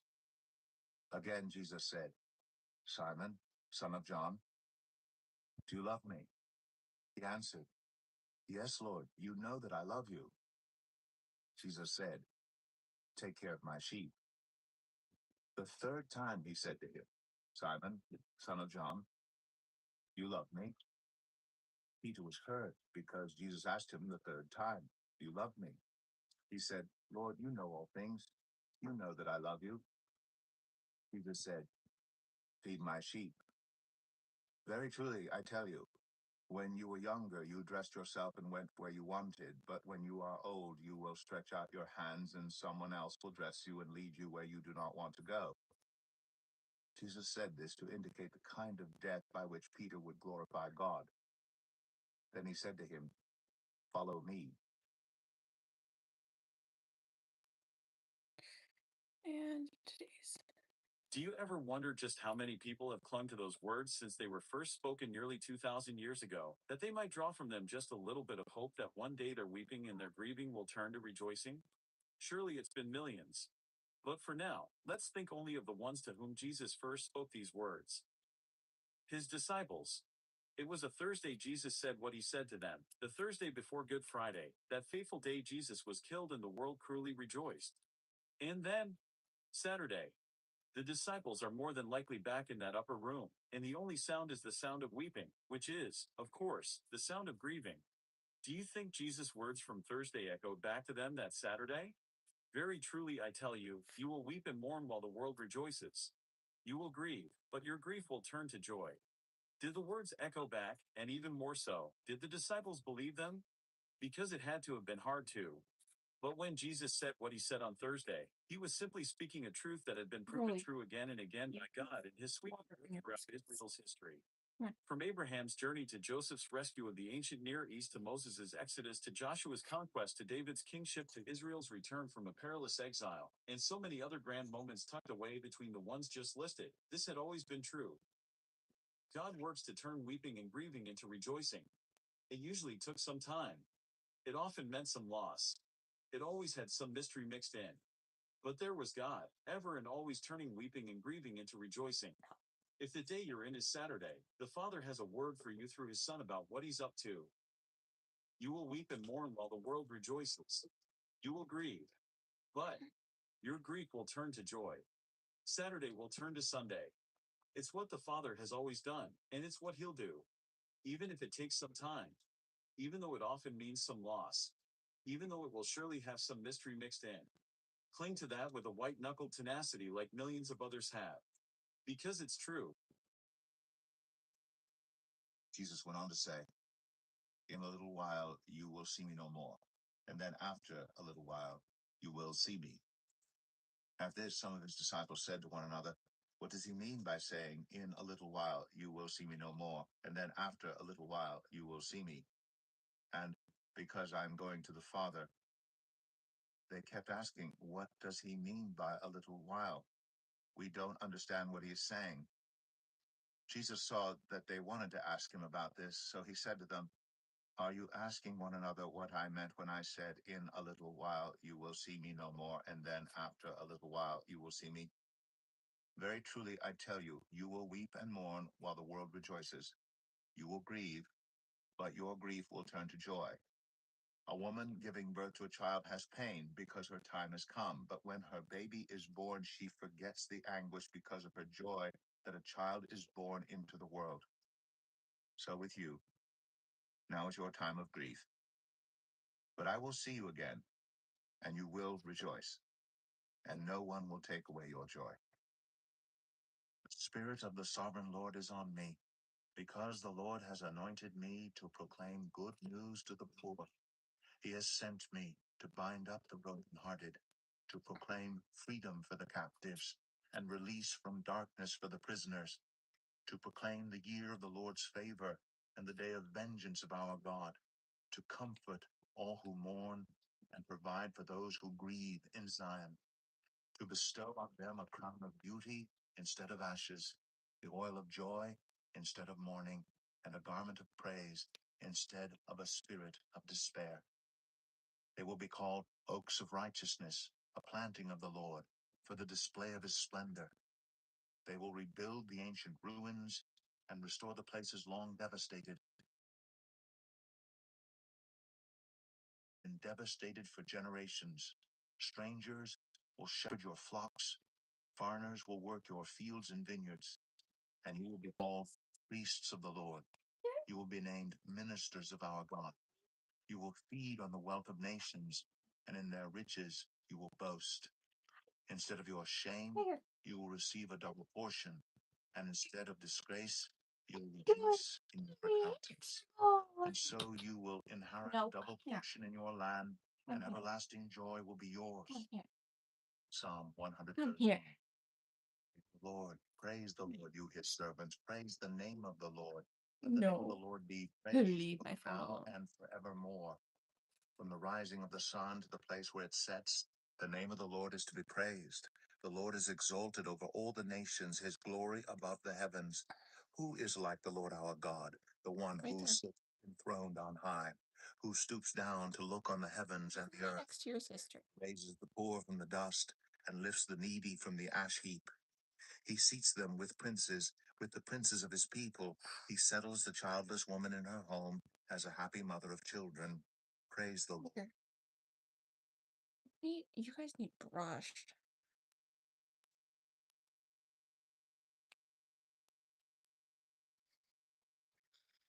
Okay, and then that was today's devotional.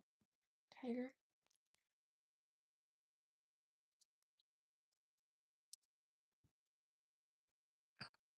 They are siblings. These, of course.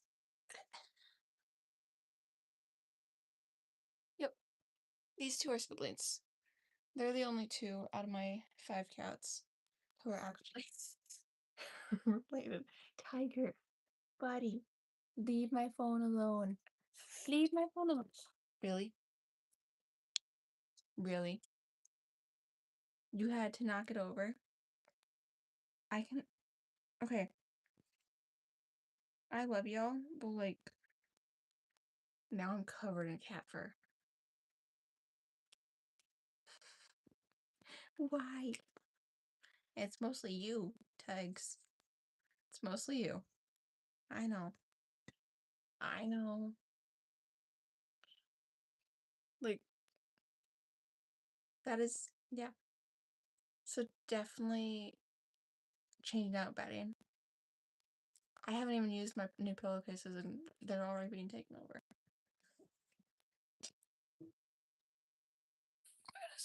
Come on. Make it actually.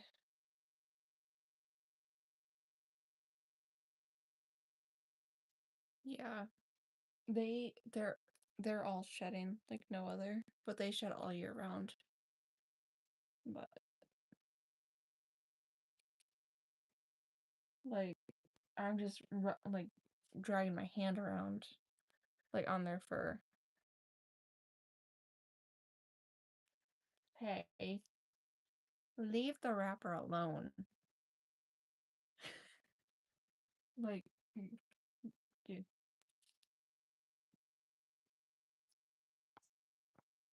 Just set it on my pants while I'm at it.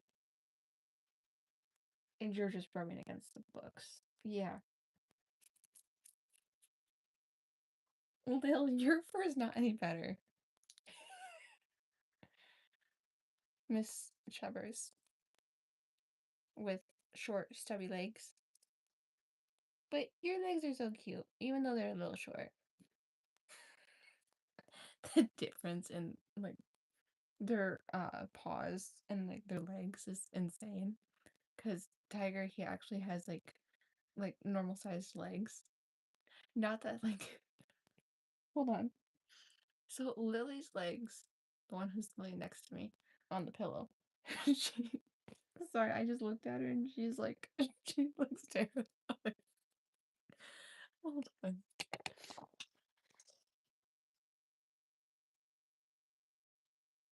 Hey, can I see your paw? Okay.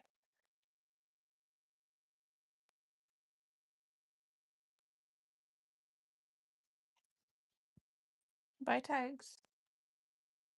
This is the sweet baby that I have. Yay. But no, hold on. Dale, you're probably gonna hate me if I do this. Like, the short little stubby legs. The short little legs. Oh, don't fall. When she's loafing, it's so cute. But when she's loafing, it doesn't look like she has any legs. Because they're so hidden.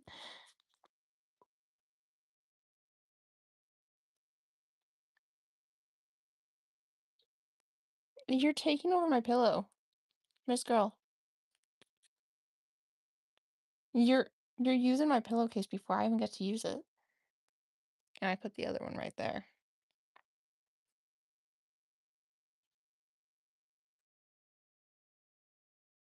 That's my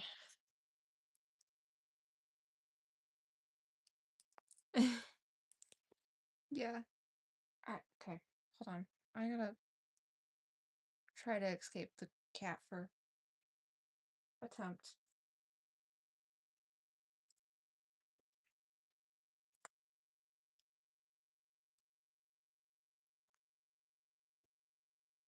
Why?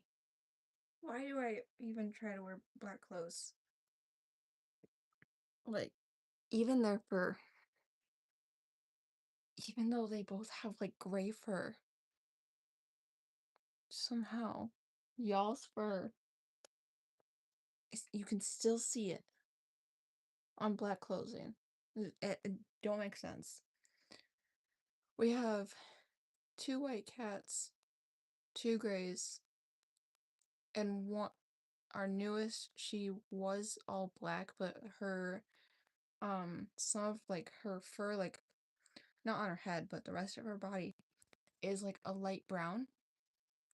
But it looks like it's black, but it's not because of things that were happening. And so yeah, she's like half, like, I don't even know. Yeah, her fur is cool. But yeah, no, we have a calico, we have a we have a white cat, but he has like splotches of orange on him. And then we got the 2 grays that were just in here. And then our all black cat, even though she's not, I don't know. She's feisty. She's feisty bean.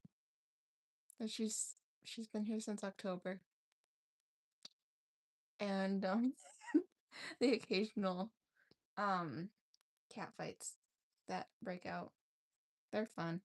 Our calico is not a fan of them, which I don't blame her. But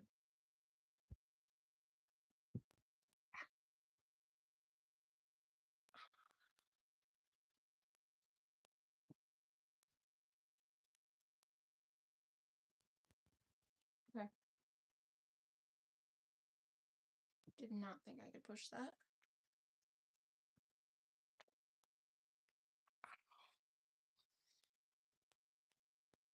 Okay.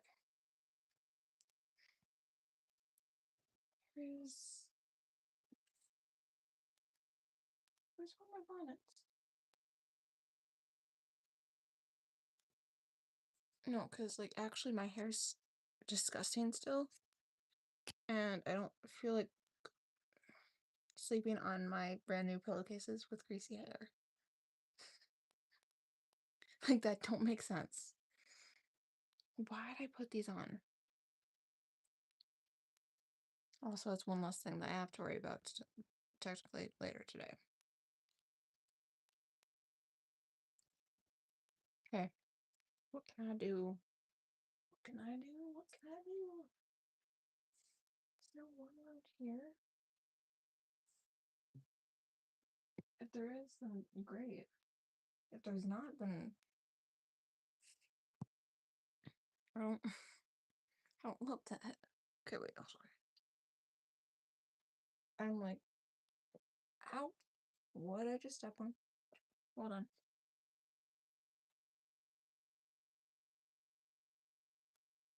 Oh, okay. Nothing. I have to pick bedding to get rid of. Anyways, because I just got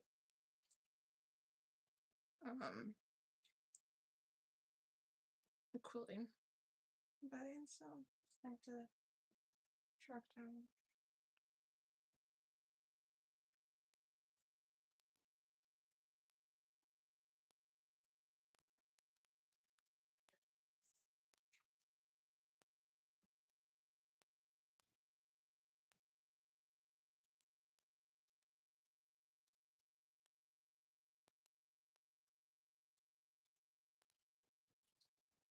I don't know why I put on my leg. For me. That's my bad. Okay.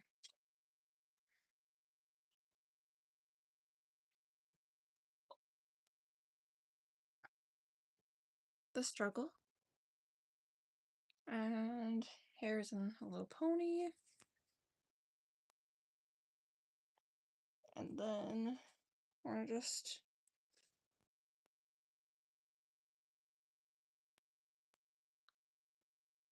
put it in here. So then we're gonna take all that extra and just wrap it around there. So then it's, yeah, so then I don't get my greasy hair all over the actual new pillowcases, because did not think that part through.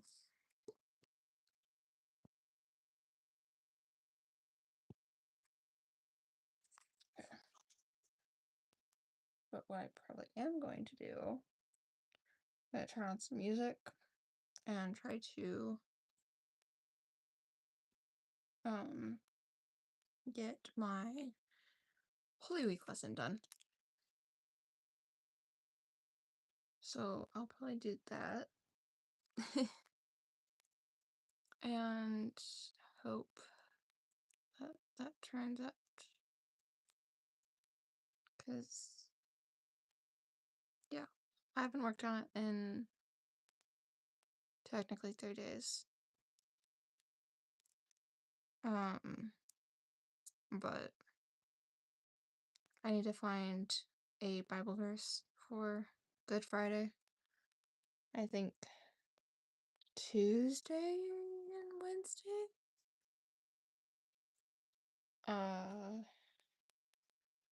Go to Canva because Canva's what I'm making it on. This is really nice because I can actually work on it here.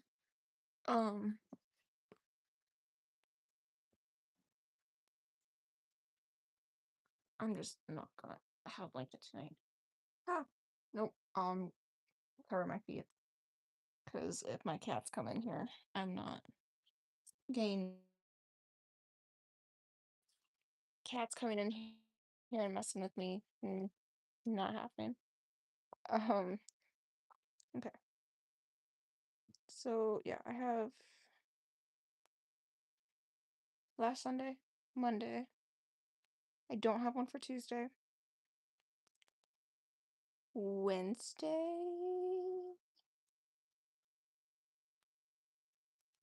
No. So Tuesday and Wednesday I don't have one. There's 2 parts to Thursdays. And then I gotta go through and search the devotional for Good Friday. And then also I need one for Saturday and then today. So, and then kind of go from there. So like Good Friday, Saturday, today, which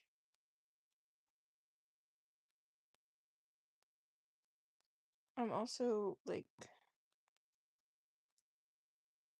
moving like some of the decorations around on here too. Cause I need them to actually like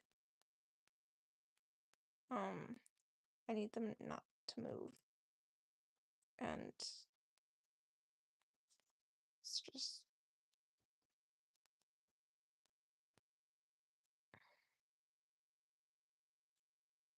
did I get all of them? I feel like I did. Okay. Sorry, I'm like I keep looking over.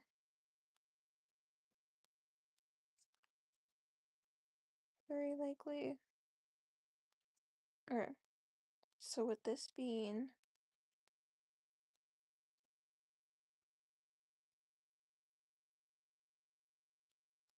wait.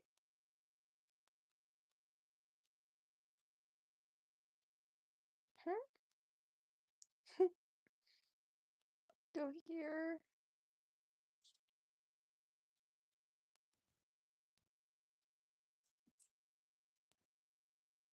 Okay, hold up. I need Good Friday. Today's Sundays. Nope.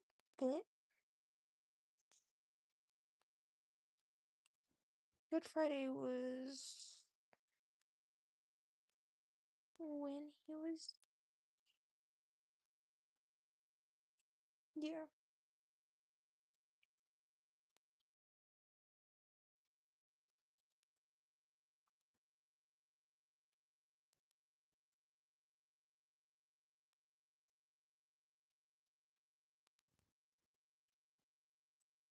That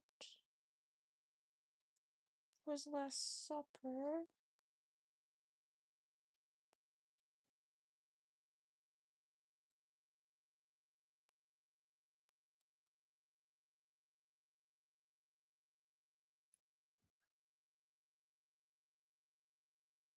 Hi, Tags. Hi, buddy. Jump up here. Tiger. Tiger. Me handsomes. Come here. Leave the laundry alone. Just any Bible verse that goes with Good Friday. Or is even about Good Friday. Because I'm trying to find. So, like. I've been trying to, like, find Bible verses that relate to, like, what happened each day of Holy Week. And I know, like, it's not always possible. But, like, because this is just, like, a test run to see, if, like, I like the way that I'm making it, too. So this is just a test run, so I'm not struggling later in life. So, like, Good Friday, Wednesday, and Tuesday are the ones I'm missing. And Tuesday was Jesus taught at the temple. Then Wednesday was, which I don't,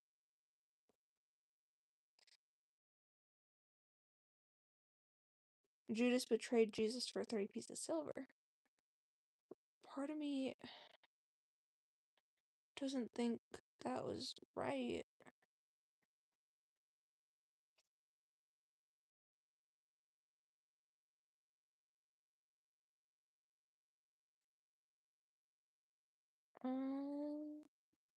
What one? James? James is in new? Yeah. Chapter 2, verses 14 to 25.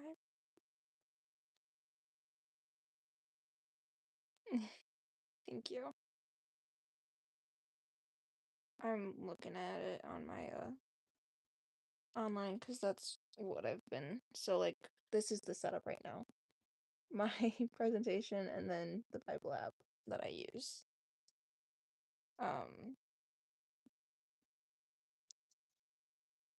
You said 25 is the ending. Alright. Then highlight it yellow. So I can so I use the NIV, but I also do because sometimes the wording in the NIV is a little confusing, so I need like a clarification. I'll do New Living Translation if I need to understand it a bit better. Tiger! Tiger! You can just jump up here, dude.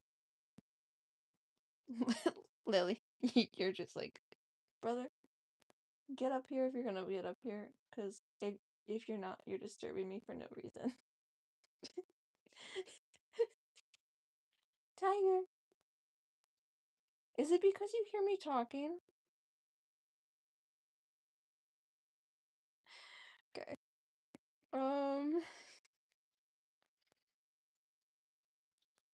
He's been all about me lately, and I don't know why.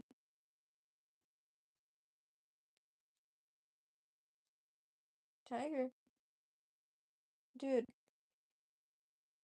There's no second way out of over by my closet right now. It is the door is closed. No, he is. So my right now my closet door is closed. I have my little dresser, tote boxes that have clean clothes on them, and then my laundry basket is like this to the closet door that's closed, and he's right in between, but he can't get out from this side because my dresser's right here, and then the laundry basket's right there, and it's dude, good job. He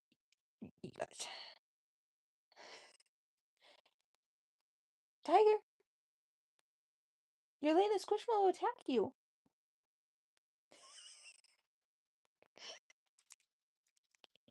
So she has a treat.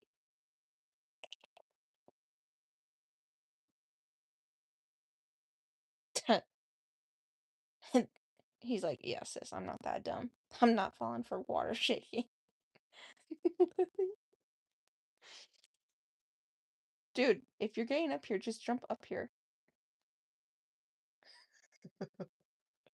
I love my cats, I love my cats, I love my cats. He's just sitting there, staring at my doorway.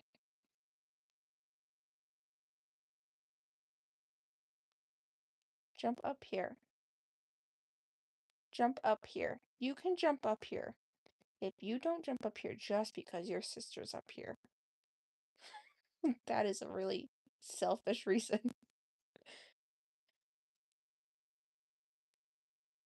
Cause you could jump up and like right on this side of me, and then she's on this side of me. Like y'all can share. Y'all been sharing me since 2020. Like I'm an only child, so when I'm the only one home,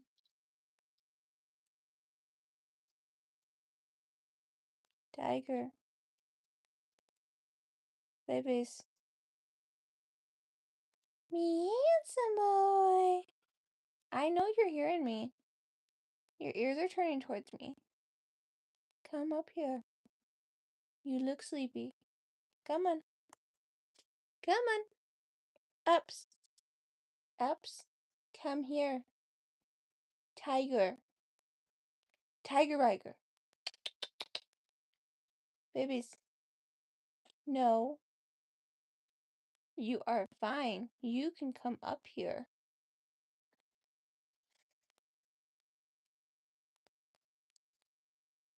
Tiger.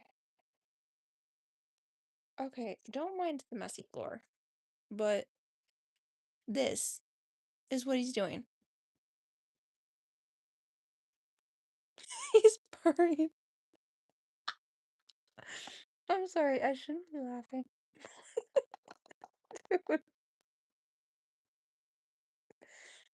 Tiger. Tiger. Come up here. Dude. Me handsome boy. Tiger. Come up here.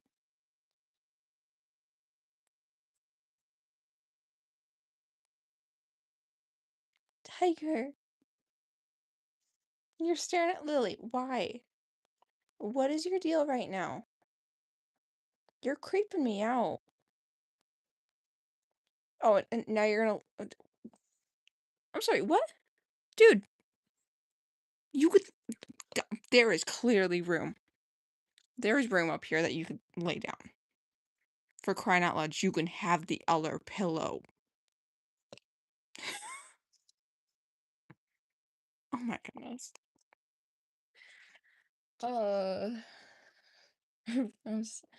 Yeah.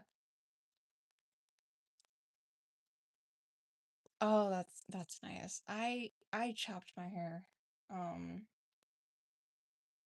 January of last year and instantly regretted it. Tiger, you Tiger, I'm just gonna come get you because you're just being a turd.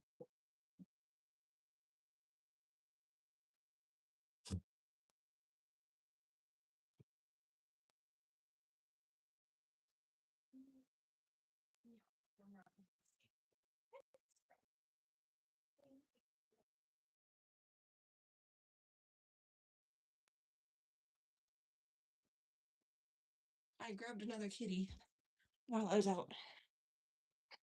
Dude, relax. Relax. You are fine. You are fine. Honey buns, go up here. Ooh, please be careful of the light. Here, I'll move the light over. Okay. Honeys, lay down. Poxy girl, lay down. Lay down. Hey, I actually have almost all of you guys in here. Oh my goodness. That's a first. Lily. Nope, you're Lily. You're Poxy. You're Tiger. Poxy girl. Hey. Lay down. You can lay down. Tiger, you don't have to go into my travel backpack. You can lay on the blanket. Hey, lay down, sweetie. Well, looks like I'm getting kicked down to the floor.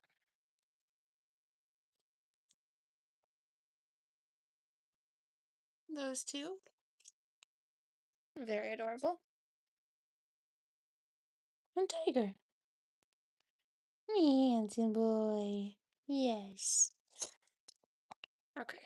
Now I have to go turn off the hallway light. I'm only missing 2 cats. And I don't think I'm getting them. Because the one... Well, they probably both are sleeping in my parents' room tonight. Because our almost all orange cat, not really all orange, but the white cat with the white orange spots, he was freaking out over my parents' quilted bedding.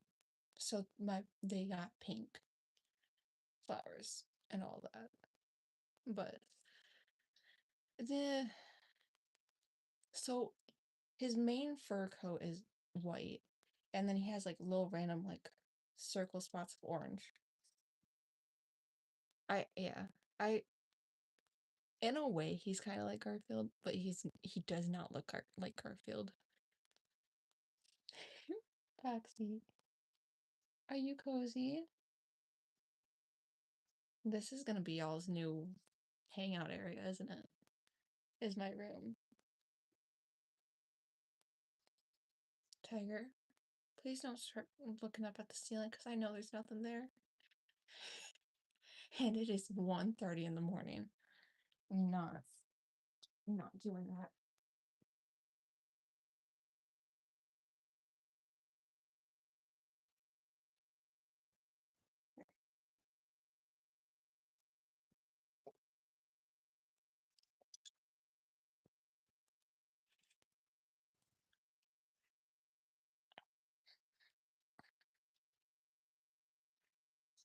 Okay, try to slide my phone up a little bit so I can attempt to plug it in.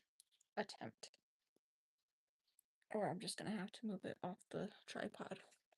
I'll just do that because I don't need the struggle right now.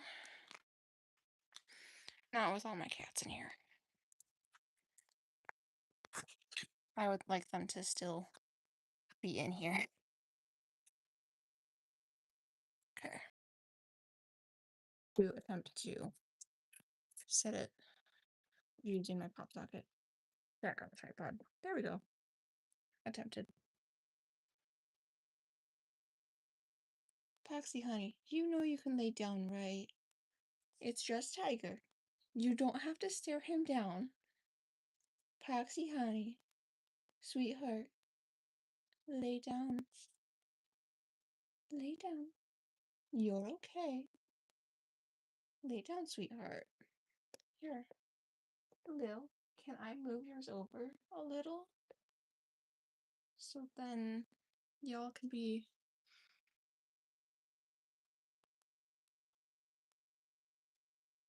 for Easter. Thank you. Let me.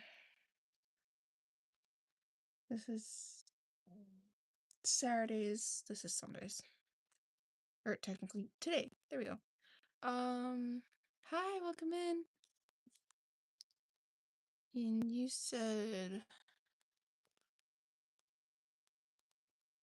James 15 to 18. Okay. And I had that open because you had said you were reading in James.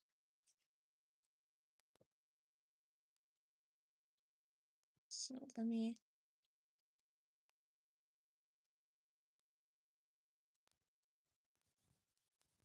because I wanna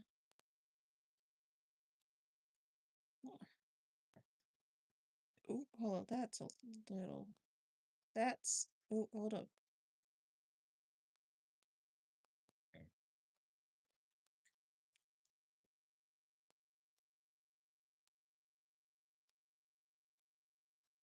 The leaves are what's throwing me off. Hold on. Okay.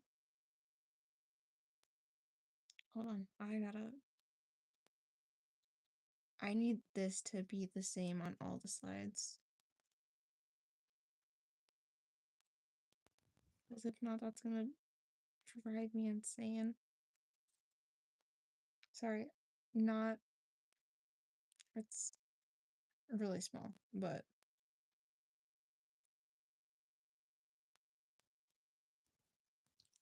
okay.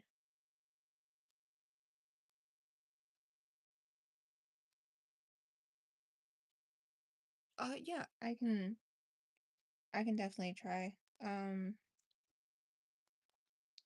really like I can read. But when words do not want to word, it is rough. And this one was 15 through 18. and it was chapter 2 of James.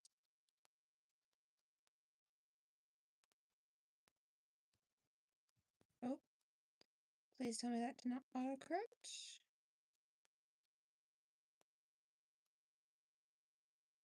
It didn't. Thank you. And then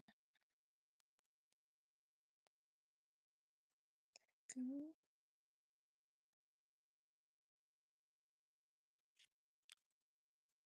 Okay, sorry. YouTube crashed for a second. Okay. So let me just slide over the Bible up a bit so I can see it better. And yeah, let me okay, faith and deeds. What good is it, my brothers and sisters, if someone claims to have faith but has no deeds? Can such faith save them? Suppose a brother or a sister is without clothes and daily food. If one of you says to them, "Go in peace, keep warm and well fed," but how does nothing about their physical needs, what good is it? In the same way, faith by itself is, if it is not accomplished by action, is dead. Yeah.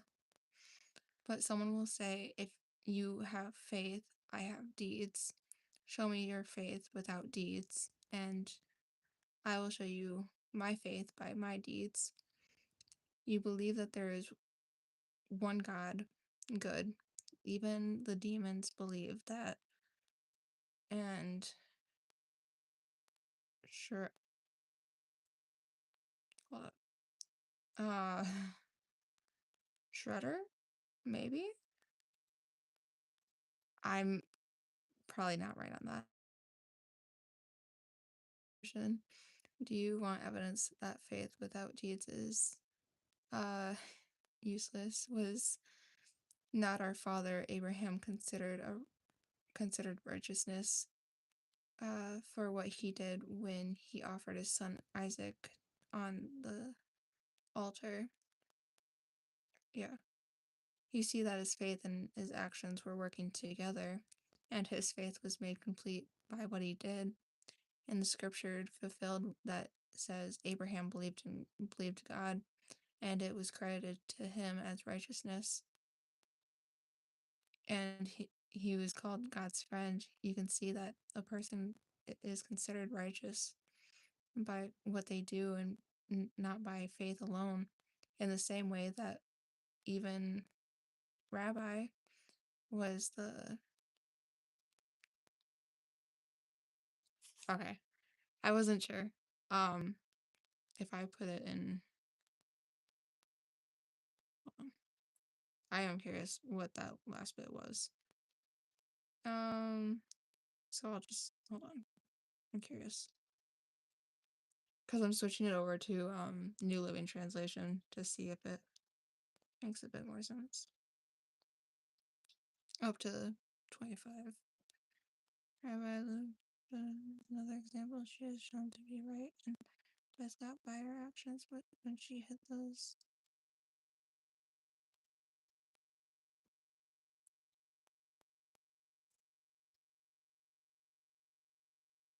That was... Yeah.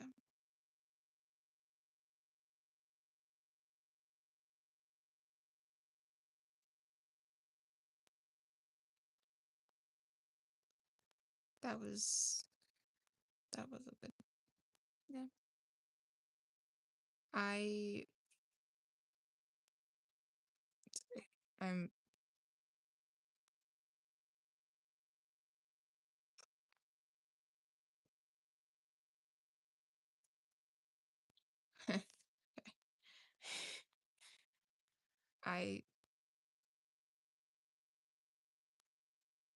What was I saying?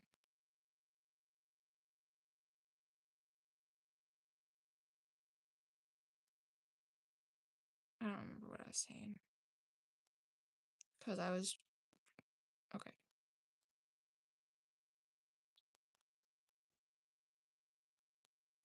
Yeah, yeah. I know the 11th of this week. Um, um, I'm working on a play that some of the students were getting like locked in the school, and we have 24 hours to um come up with a like 45-minute to an hour show. And but like we can't leave the school, we have to stay there, um come up with lines, uh outfits, everything in 24 hours. Yeah. um so I'm part of the people who are um like promoting it like online and all that. And then I also said not to be on stage because uh no, because there's a lot of improv, and improv is not my strong suit. So the other thing I agreed to was costumes. Um, but yeah, I think there's roughly about 15 of us, roughly, that I know. There's a lot of people on social media. There's a group chat that's happening.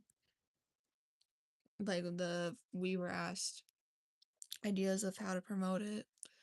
Um, I said the school's Facebook page. Uh, What?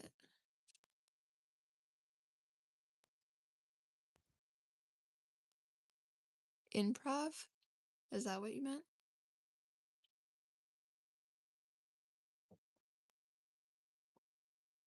Sorry. Tiger, how is that comfy, buddy? Uh, uh, in, uh, uh,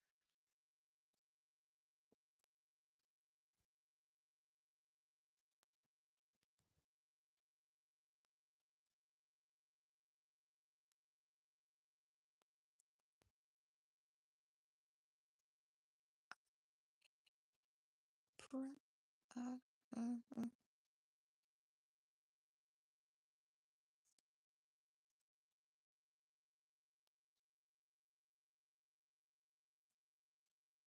Um,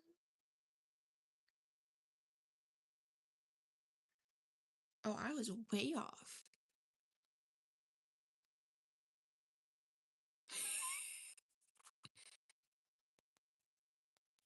Okay, so the actual spelling, because I thought it was IN at the beginning, and the rest I was 100% off. But the actual spelling is IMPROVED. I was way off. Um, yeah, I had to search my awful spelling of it and then acting, and it knew what I was talking about. I did not actually know how to spell that. I had an idea, but I was way off. And I don't have storage on here to take photos of my cat. Of course I don't.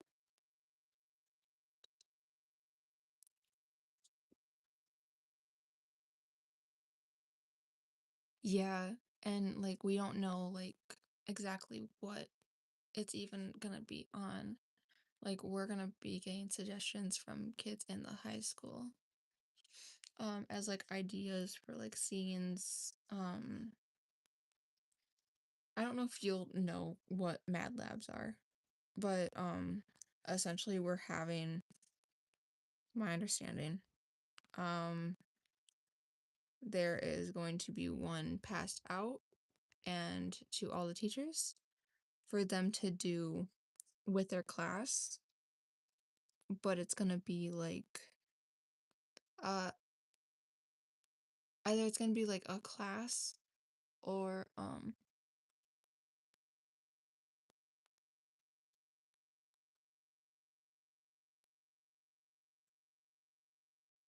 uh dub oh crud. Why is everything I know just leaving my head? That's not great, alright. Um you if there's a emergency or medical emergency or car accident, then you need to call um to uh yeah. So I'm really really happy that I did not do the acting on stage. I think my friend is doing the on the stage if she's doing it, but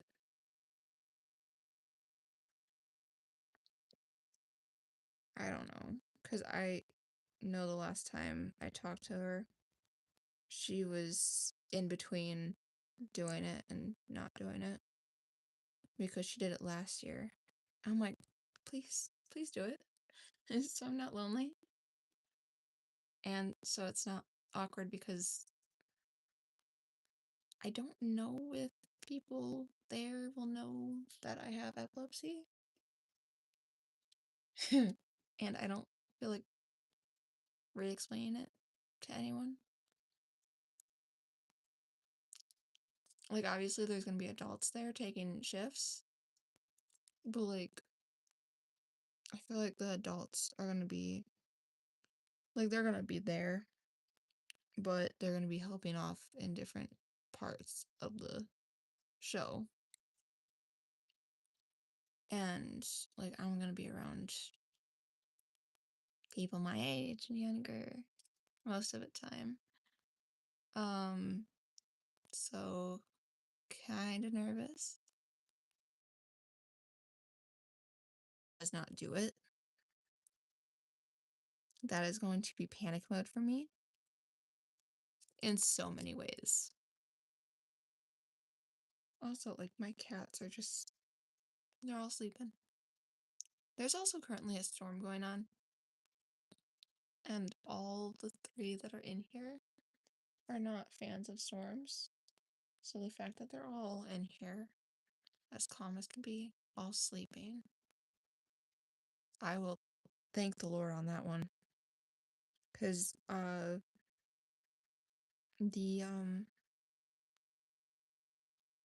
the so I did cause my school I can say this now because um like I also cause um there's been a few people on my channel who have tried to narrow it down to where I live. And so I didn't want to say what musical my school was doing. So since it's already happened, I know there's just another school that put it on. In the area too. So it's kind of like it's so we did Shrek the Musical, and I'm turning that light back over because my cats are passed out and it's really dark and it's throwing me off. And I was so I got one of the parts of part of the Three Blind Mice. And if you don't know the Shrek musical, Three Blind Mice have a song with Donkey in the second act. And when I felt like I was the only one showing up, there was another one who was showing up too. But I don't know, half the rants on my channel were very no context, very because I was trying to keep it to very few details, and so one could rarely show up because she has other commitments and all that, and she didn't want to do the show in the first place because she knew she wouldn't be able to make it to every rehearsal, and she knew that wasn't fair. And so like there were a few days that like I was the only one showing up, like, and we had learned the Make a Move, which was the song of the name, or song name, that was Three Blind Mice and Donkey. And it was a very much just like very sassy dance for blind mice. Like, we're just there. Main point of the song is Donkey saying, like, you gotta just make a move. You gotta just take your chance with Fiona, basically, to Shrek. But Three Blind Mice are in Donkey's imagination. So technically, Fiona and Shrek, they can't see us. But that's besides the point. It got to the point that one of them was sick, one of them was off doing their other commitment. And this was less than a week after we had learned our dance. We had learned our dance February 28th. So like through 3 to 5 weeks out from the show. Not saying the exact number, because then it kind of narrows it down to what school. But so like that next week, like that first week of March, okay, I showed up every day. The one who got sick, she showed up Monday of that week. And then on Friday, when we weren't running Make a Move, the other one showed up. And when I tell you we had not practiced the dance since we learned it on the 28th, we are now in the first week of March. It shows a few weeks out. And Thursday, before the other one showed up, because that one had not shown up all week at all. The other one was out sick. I was fine with her being gone, like she had a reasonable excuse. Thursday, the day before the other one showed up, I crashed out.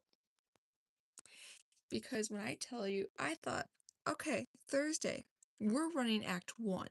So I'm only on stage for one song. One song, one scene, that's it. The rest of that act, I'm not needed. I'm not needed on stage. No, we run Act 2. Only Blind Mice is there. And people could tell before I even went on stage too. Like, I was freaked out. I was not okay. I was nervous. I was sick to my stomach. And they could tell just by my face and the way I was backstage.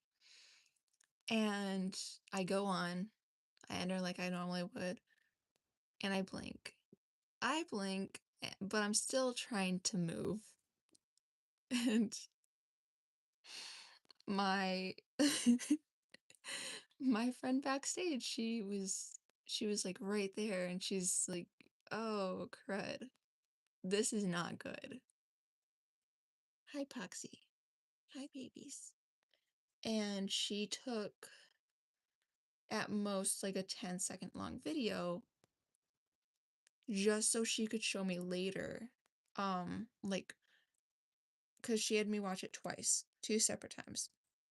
Hi, babies. And the first time she said, focus on your body language, and then we'll watch it again so then you can watch your face. Do not watch both things at the same time, because you're gonna get in your head and say, oh, crud. Like, I look awful. But I was still trying to do the dance, but I blinked. And My face was absolutely terrified.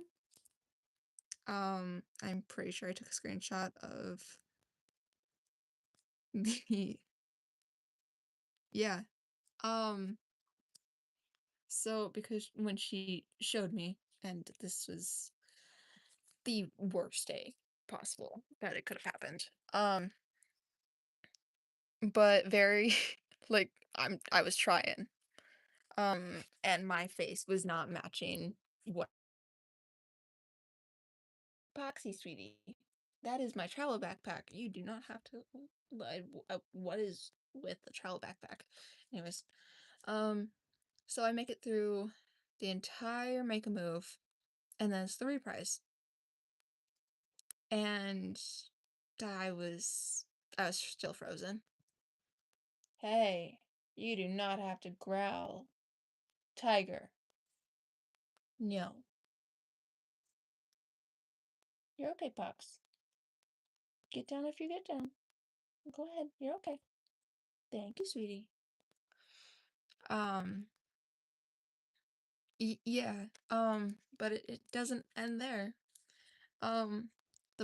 It's the dance was not the worst part. It was so after the tag happened, because there was a tag along after the dance. I ran off stage. I left my phone in the backstage area. I I full on just sprinted off the stage. Like I tried doing my like little jump, because that's what we had choreographed at the time, was us like doing this and jumping off stage. And I left my phone backstage and I just bolted out. like I was very like, excuse me. And like people like moved, and I think they could tell something was definitely wrong. Um and I bolted out to like the main lobby area, and I was freezing by the end of it. Um I wanted my black hoodie. It's actually currently sitting right in front of me.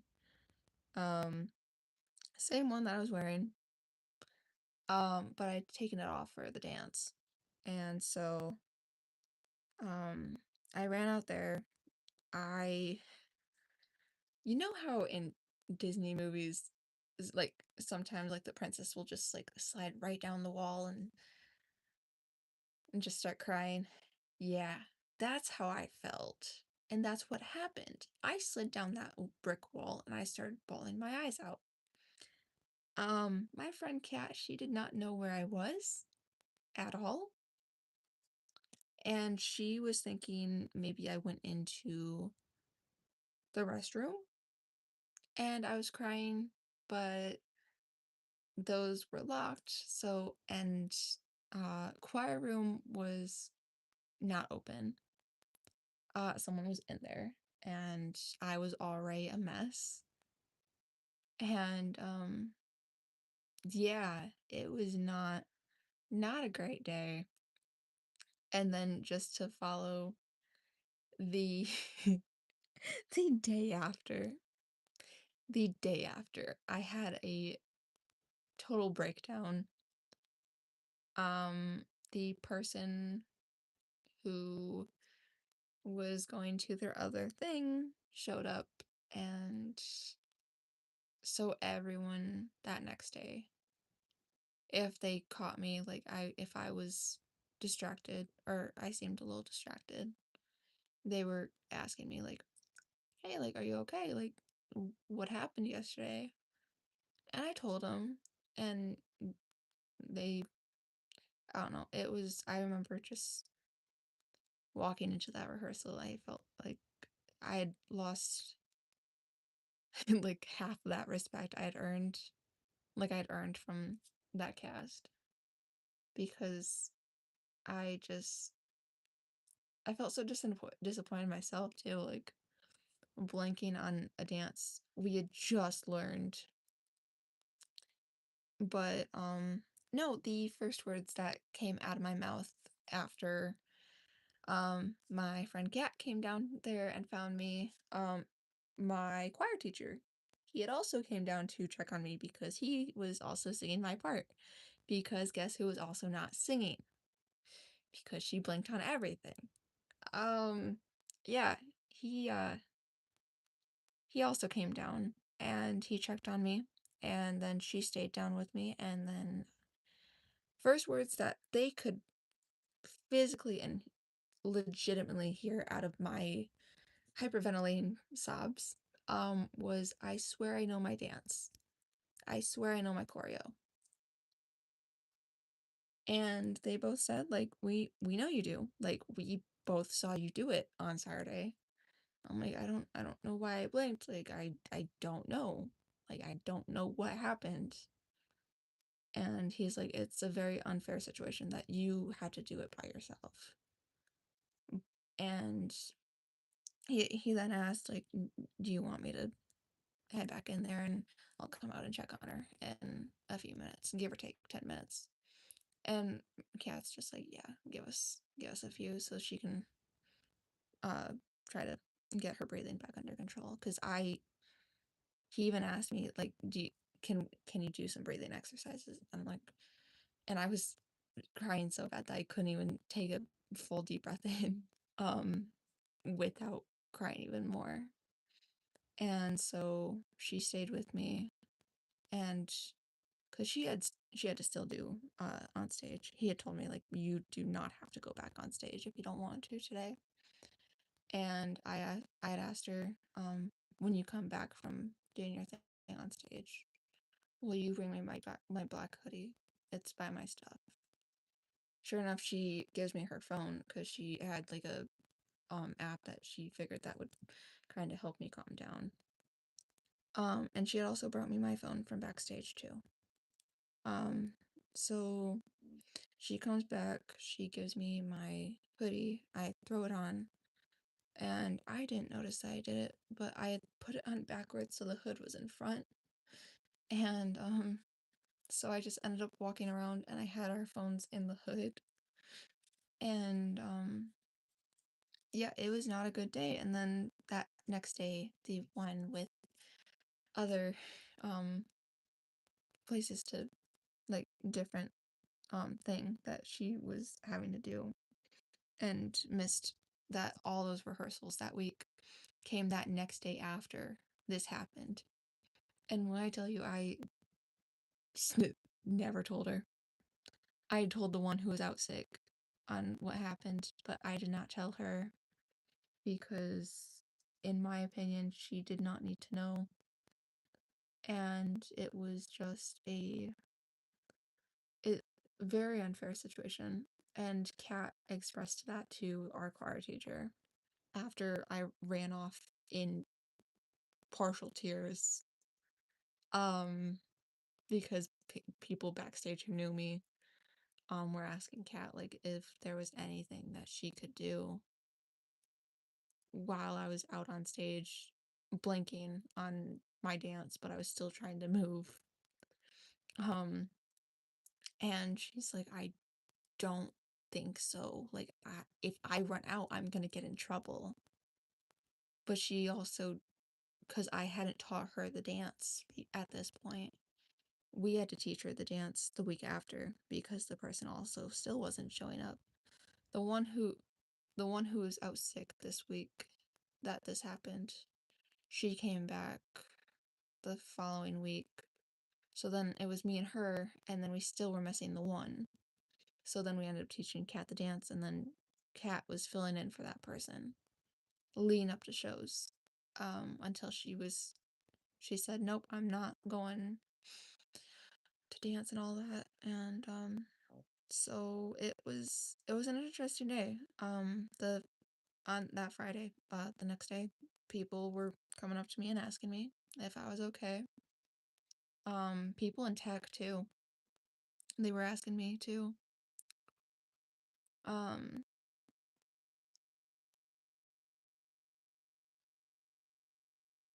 Yeah, see, there was also a lot of behind the scenes stuff too with that person, along with everything else, and we did not learn more of that till like closer to shows. I'm like, so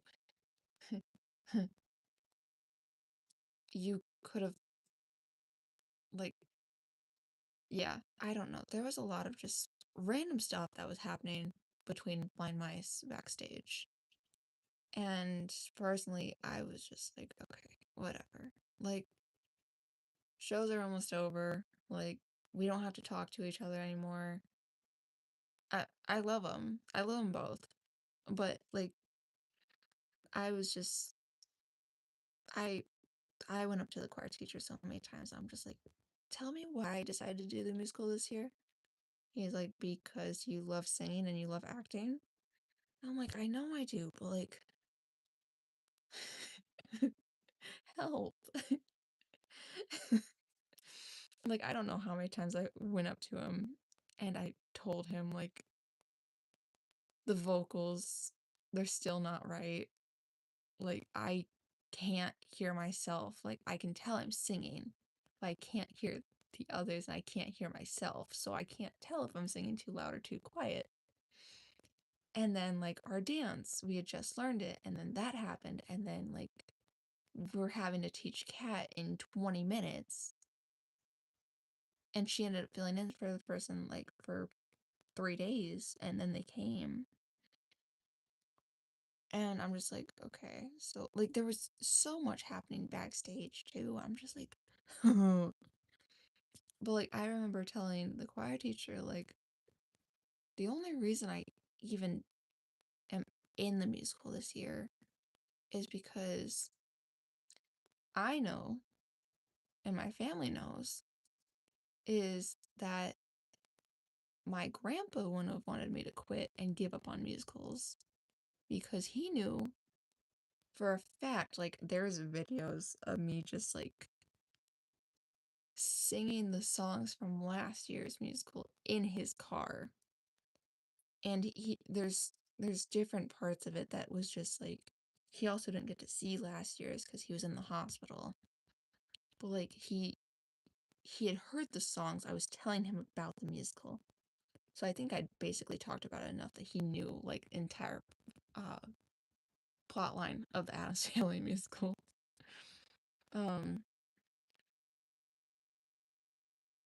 It's very different between acting on movie screen than doing a live play in front of people. Entire. Yeah, this is now my third musical.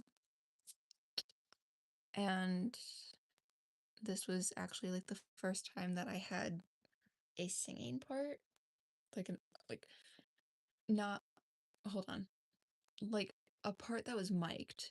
This was like my first year.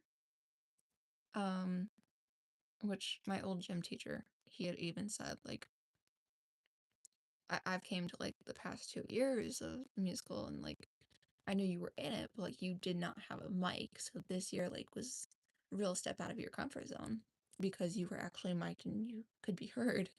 I'm like, oh yeah. Oh yeah. Don't let me fool you with my smile when I'm doing my dance because underneath that smile I am dying and I am like sick to my stomach. And he's like, yeah, little jitters. I'm like, oh yeah, every day, every day we ran Act 2. It was bad. Like as we got closer to the song too, it got worse. And I'm just like, so I feel sick to my stomach, y'all. But no, it's definitely, I don't know. It's just one of those things that I hope next year, if I have a part that's mic'd, that's of course, that I hope will get better. But yeah, it's just one of those things that will is gonna take time, but I don't act outside of my school. Um, the months leading up to December, I am helping with my church play, and I work backstage for that, so I will help the littles learn their lines. I work backstage. That's it. I'm helping them get costumes on left and right. I'm giving them props.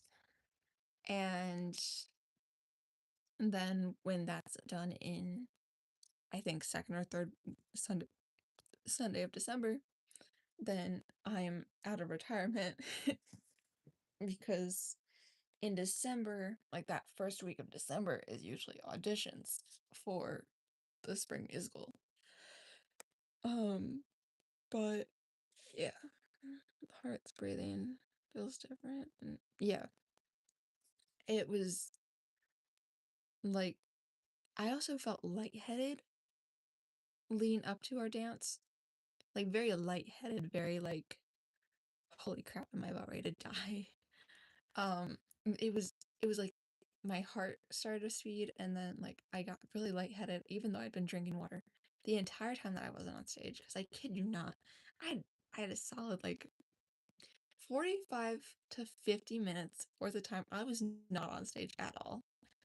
Like I was needed for the second song. And then singing back up for almost the rest of the songs in Act 1. And then I'd head backstage, like officially backstage, at the start of Act 2. And then like I'd pop in and out of the backstage area and then go backstage right after Morning Person. It's like right after the first song of Act 2. Like I had a good chunk of time that I was off stage drinking water. A few snacks, not very many. But no, before I still went on, I would still get lightheaded and all that. It's like fight or flight response happening for the first time in your life. Yeah, see, that might be what it is. I don't know. It's still never happened to me. I hope it never will. But, no, it was, and I don't know. I don't know how to explain it. Like, the nerves that you feel before you go on, like, just talking about it, it's bringing deja vu back. But, it's, yeah, dude, I just,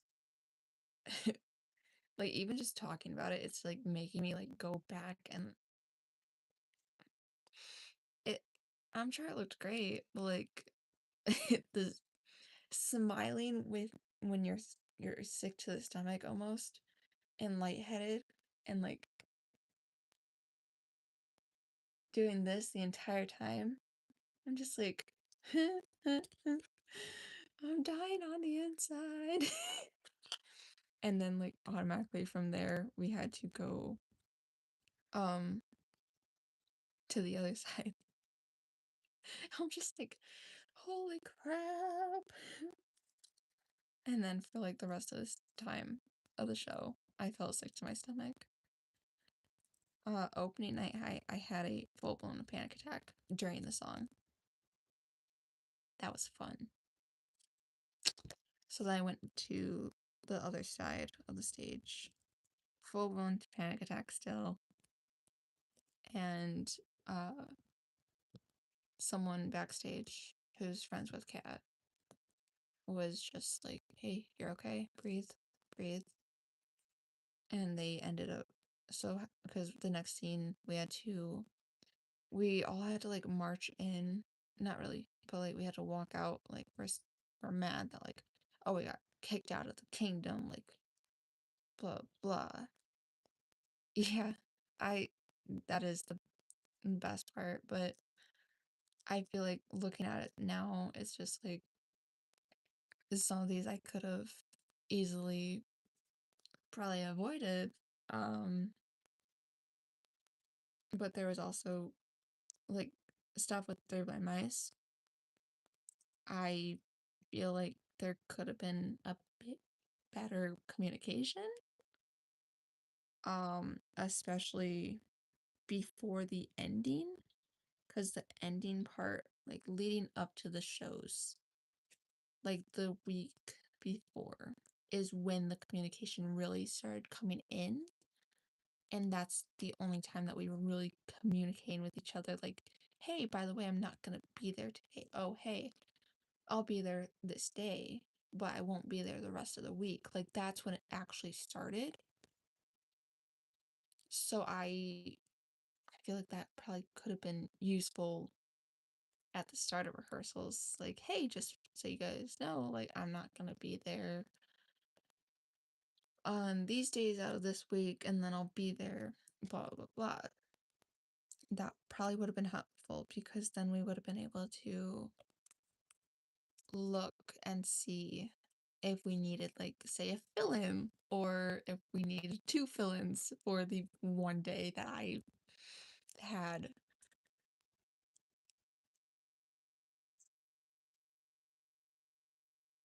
Well, there's no way to really fully experience anything like that until it.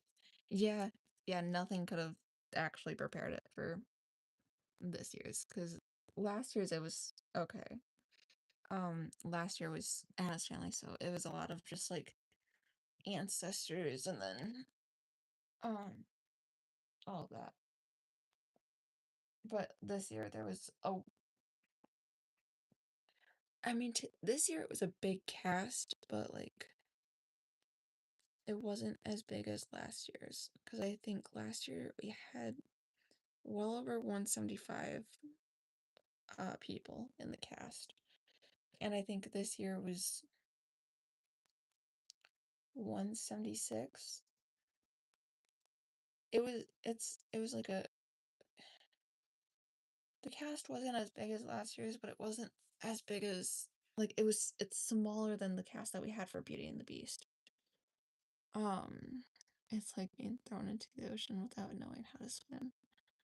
Yeah, yeah. And I think because the past 2 years, I've been like backup vocals, like no main singing part or nothing. So like this year was definitely a throw, like a curveball, because it was just like it's something different. Like I was actually being called to like rehearse singing for one song and not just 50 million random songs. I don't know, it was really odd and different. Like I was just, wow, okay.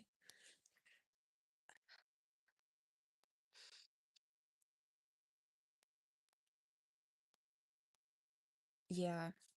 And I felt like the day that I blinked on the dance too, I felt so bad because I didn't know if I threw off the person who was playing Donkey. I wasn't sure if I had thrown him off or anything.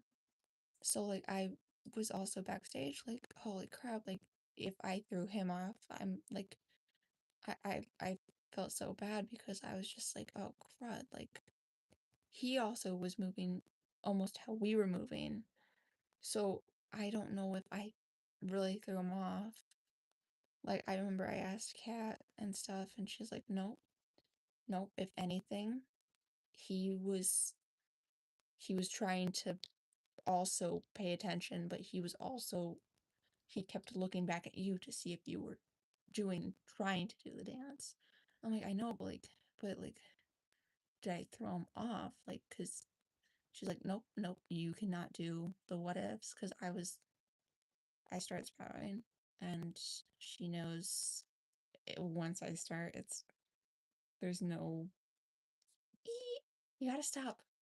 I have a really hard time of getting out of the what ifs. So she knew just by the way I said, well, what if she knew I was just gonna start, and she's like, nope, nope, we're gonna avoid that. You're gonna take my phone, you're gonna go on my mental health app, and you are going to just use the mental health app, calm down, and once the show is done, I'll come out, I'll check on you, and I'll come out after I do my scene. Yes, yes, it is. It is the worst, especially when it's something like that, and there's so many what ifs. Like, I know I had what ifs last year, but last year I also was in charge of making sure no one fell. And the one day that they ran that was the day my grandpa was having surgery. So I wasn't there, and they still ran it with the person, but they did not check to see if they had the right amount of people to do the gravestones, because in Addams Family, Fester has a song in Act 2 called The Moon and Me, and the way we did it last year was we had gravestones, but they were on wheels so they could be rolled around the stage for easier moving. And so there were 6 tombstones, 6 people. And then plus Fester, who was walking up the tombstones. And then there was me, who was making sure he made it up the tombstones to the top, the tallest 2. And then once he was up on the tallest 2, I had to go off to the side. So at this point, I'm useless. Like, I'm just staying there. But they're moving the tombstones in to make a staircase. And then he walks down the staircase, and then he's off those staircase, the gravestones, for the rest of the time. So the day that I did not go, we ran it, and there were 3 people out of 6 people. I was at the hospital. My grandpa was having surgery because he had fell the day before. I remember I went back the next day during school. I had heard something about the person who was playing Fester at the time. And I was just like, what happened at rehearsal yesterday for The Moon and Me? Because I'm the person who's trying to make sure he doesn't fall and all that. And I'm being told, like, yeah, there were only uh 3 people for the tombstones yesterday. I'm like, aren't there supposed to be 6 people? Yeah, plus you. I'm like, and the director still ran it? Yeah. Why? Why? I think she kind of figured that there were gonna be more people who showed up, and I think she was really counting on you to show up. I'm like, well, that's funny, because I reached out to her yesterday, telling her, like, I reached out to her the night that he fell, that I wasn't gonna be there that next day. And she was not too thrilled, but whatever. That would have been the last time I would have seen Grandpa. I wouldn't have forgave myself for going to rehearsal and not seeing him before surgery. No. But besides the point, I had went up to the person who was playing Fester before rehearsal started. Yes, absolutely. I went up to Fester, before that day's rehearsal. I'm like, hey, I'm gonna ask you. I need you to be honest with me, because I was not here. I've heard from other people how yesterday went for The Moon and Me, but how do you think it went? He's like, it definitely was not the safest run. Don't know why we ran it. I feel like, and his words, like, I feel like we should have checked to make sure we had everyone, because that was the most unsafe time we ran it. I'm like, I am so sorry. I should have been there yesterday, but and I stopped right there, because I'm just like, do I want to tell him? And he's like, if you don't mind me asking, why weren't you here yesterday? And I told him my grandpa had fell the day before, and yesterday was his surgery. And he's like, no, that is a solid reason for you not to be here. And I'm like, I emailed Hoyle and blah, blah, blah. Like, it was bad luck on that part, on that day. I was just, uh, so then, of course, like, the what ifs, like, this is where the what ifs come back in. It was just like, what if I would have been there? Like, what if I would have actually, like, if I would have been there, would it been a tad bit safer? Obviously not for the freaking gravestones on wheels. There would have needed to be at least 2 more people on gravestones. But like it was a horrible timing. Like same day everything. I'm just like, what in the world? And like I don't know. It was just it was odd. It was weird timing too. But yeah, no, family comes first. And that was in some way I want to say going to see grandpa and seeing him before surgery and sitting there the entire time waiting for him to come out, waiting for the doctors to say, hey, he made it through, he's gonna be okay, versus not going back the next day and hearing what happened during that run through. In the moment I said family is family, and that's where I was supposed to be. Now I'm glad I went to see grandpa. I am. But also knowing that if I would have gone to that rehearsal, then Fester would have been at least a tad bit more safe going up the stairs, because that was the bad part. No one to balance and find the balance on these very shifty wheels, and they were just like, if because my understanding, there was someone holding the main two, like the tallest two, and then there was someone on this side and this side. Like there was no supporting this in the middle of the stairs. So like the itty bitty ones versus to the tallest. And 3 people. And it's a weird situation. Like there's been weird situations for this year and last year's. And it's just like, how are you supposed to decide? Like, I don't know. It's weird. But hopefully next year is a, like, I don't want to say better, but like, I don't know. It's just a weird timing for both. But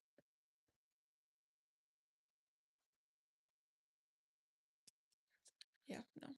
I think I'm gonna get off here and try to get some sleep. So maybe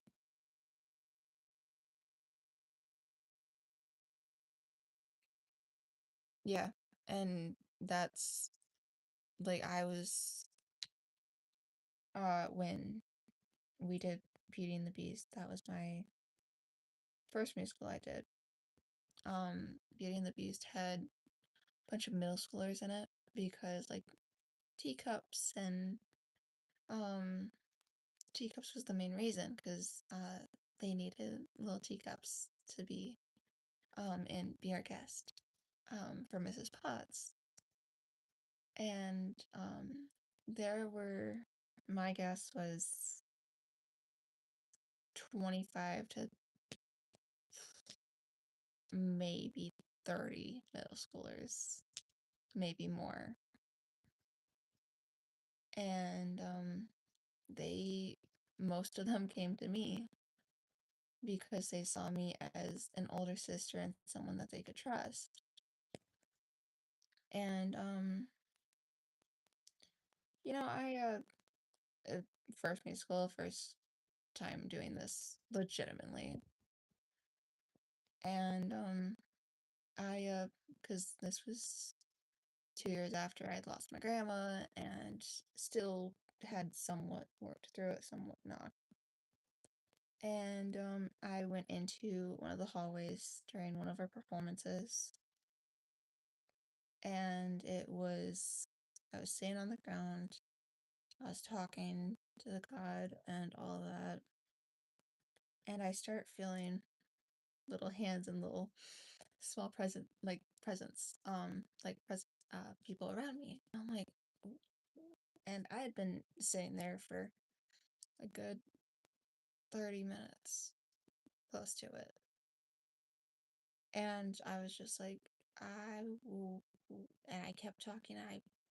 I finished. I said amen and all that. And I look up and I look around me, and there's about 10 middle schoolers around me, and they're like, "Hey, Casey." I'm like, "Yeah, we love you. We're here for you." I'm like, "It, I know, I know." But how much did you guys hear? Because I was also talking about talking to my brother Ace, who I never met, who's up in heaven. I was talking to my grandma, like it was a mix of everyone that I missed. And they're like, not very much. And we were debating to come over here anyways. Because you sounded you didn't fully sound here. I'm like, so you guys weren't really listening? No, because it's none of our business. But people who you've lost are looking down at you and smiling because of the way that you are with us and you have patience. We thank you for that. I'm like, I'm not gonna lie, it's not always easy, but y'all are some of the better middle schoolers. And they're like, really? Yeah, yeah. You guys are understanding, and you're not little crazies and like to run around and lose your minds. I mean, you guys do, but and yeah, and it was I when I felt them coming around me, I'm just like, "Ooh, okay, wait, hold up." So I'm gonna open my eyes after this and either see a bunch of random people from the musical that are my age or middle schoolers. Which ones am I gonna open my eyes to? And I looked around them and I'm just like, y'all are family. Like, and they all shook their heads like, yeah, we are. And it was beautiful, and there had been something that happened prior to this, and when I got filled in on what had happened by the middle schoolers and by a teacher, because I was so confused. And when I found out, I remember because I was filled in by the middle schoolers. I'll never forget their faces. They were terrified. And I had told them like that person's not gonna be allowed back. Like I was just hoping and praying that that would be true. Because of what had happened. I'm not gonna say what. Um, but it was a very it was a very weird thing. Like just why? Like but I told them like you guys are okay, you're safe, like you're good. And I went down to like the floor and they all asked at they all looked at me at the same time. They're like, "Can we all hug you?" Yes. So like I had they all felt safe with me. And I know a few of them came up to me and they're like, "You're gonna be a great mom." I'm like, "Think so?" Yeah. I'm like, I try my best when I'm with the kids, and they're like, when you're sweet and kind, you're like an old sister, like an older sister. But when you're telling us to get ready and to stop messing off, like you pull out your mom voice. Like, my mom voice? Yeah, you have a mom voice. I'm like, I do not have a mom voice. Yes, you do. When you're telling us to stop messing around, stop running around playing tag, and to get our costumes on before show, I'm like, so, and they're like, yes, you have a mom voice. I'm like, oh, okay, I'll take your word for it. And I just, I, I know one of them now, and I don't know if she remembers me from the musical or not. But it's just like, wow. And it's just one of those things that's just like, you look back at it now and you kind of look at it and it's just like, they did feel safe. And whether I knew it or not, if that person, for that reason, would be allowed back, I went blank and I said, not gonna be allowed back. You guys are safe. Like, everything's okay. And that next day, we found out that he was not allowed back.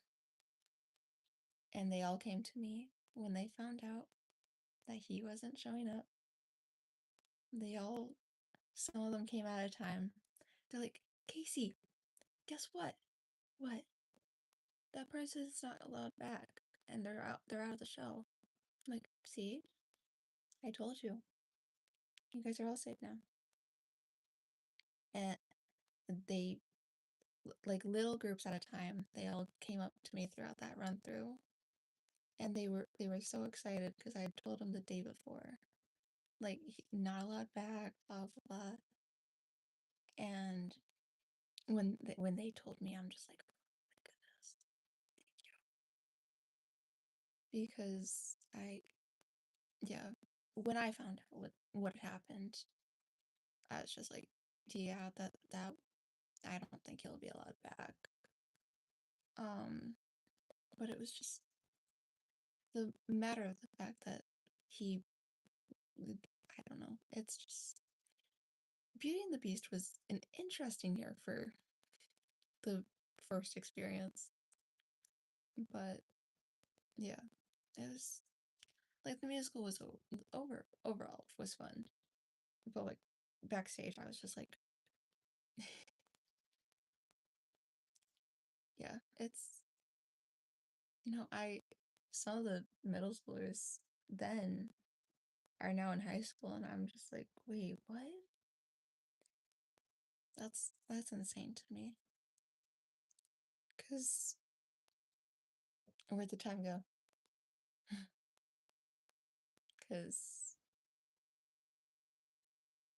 like, that's insane to me. Cause that's been 2 years now, which is insane. But yeah.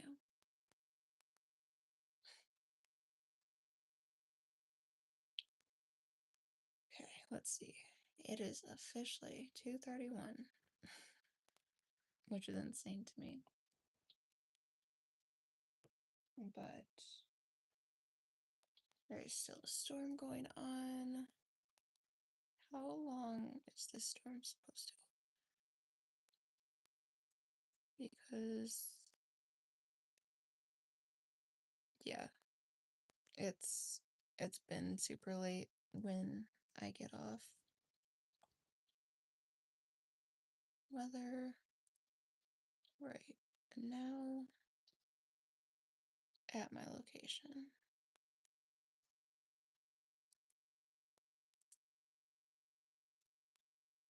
Flood warning. Mm-hmm.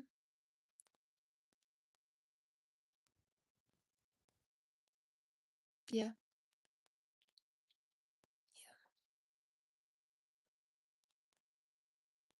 So you're 2 hours behind. So is it the wind that I'm hearing? Or is it legitimately raining outside? I would look out my window, but it's weird outside.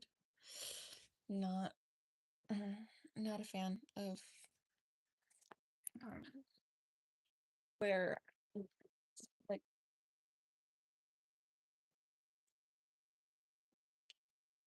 okay, that about fell. If I would have dropped that, that would have been going behind 3 hours. 1 midnight. Oh.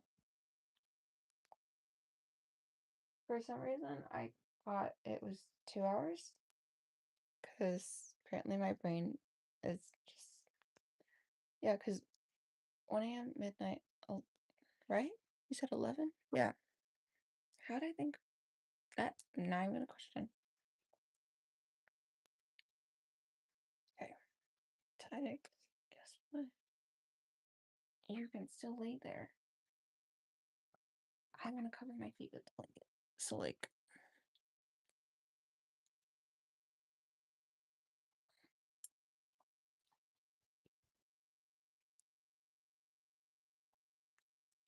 my tags.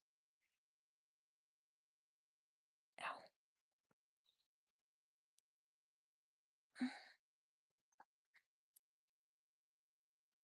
Hi, Lil. Yeah, it's the past few lives. I've started them at like 10 p.m. and then I'll get off like 2 to 3 a.m. Which is not great, but that's the way. That's they both readjusted at the same time. Like I hear wind. I can't tell if it's storming completely. And if it is, then it's very, very quiet.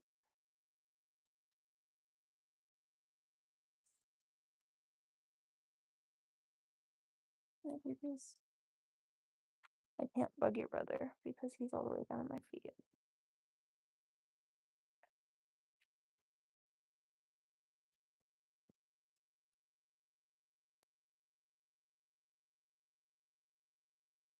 Psalms chapter 34, verse 18.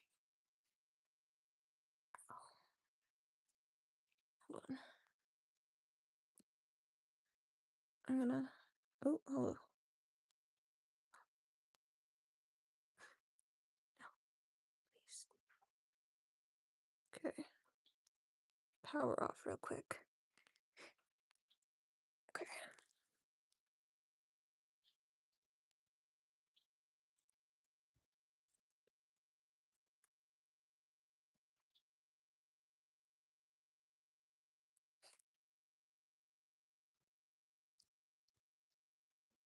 Girl, there's nothing on my finger. Oh, Sissy, I gotta clean your nail too. Thank you. Thank you. Oh. Okay. Might help if I brought it back on.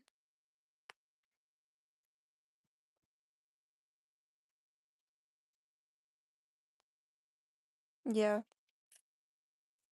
I like how I said I was gonna most likely work on the lesson and here I am. Hello? Thank you. iPad was glitching for a second. Which don't make no sense, but it's fine.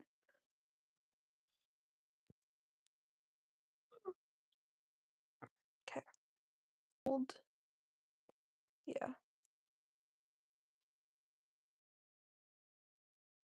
Psalms 34, verse 18.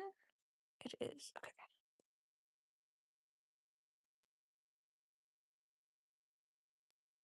Oh, is the 19th.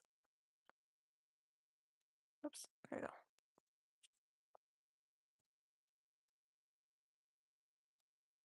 I like that one.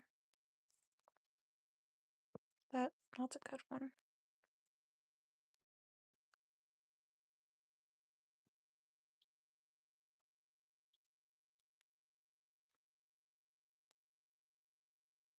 Save. Memorize.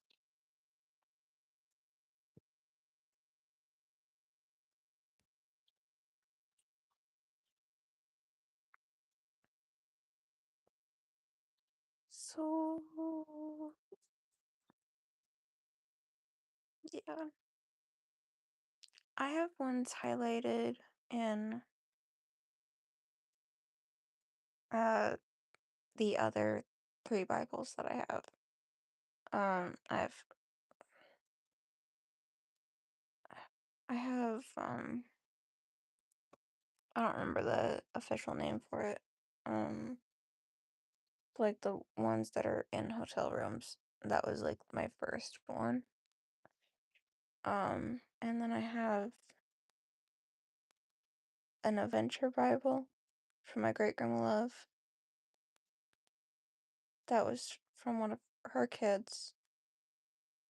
And then I have my Rainbow Bible I got 2018, 2019. And then I have my grandma's, but technically that's still hers. But I got it after she passed. I've looked at it. I've used it, but I won't highlight anything else that's in hers. And then I have my woman's Bible that I got a few years ago. So I'll highlight in all but my grandma's. Yeah. That's the only one that I will not highlight in. And the rainbow one. The rainbow one is, the Rainbow Bible is highlighted in different colors based on if it's history, God speaking, and all that, which is nice.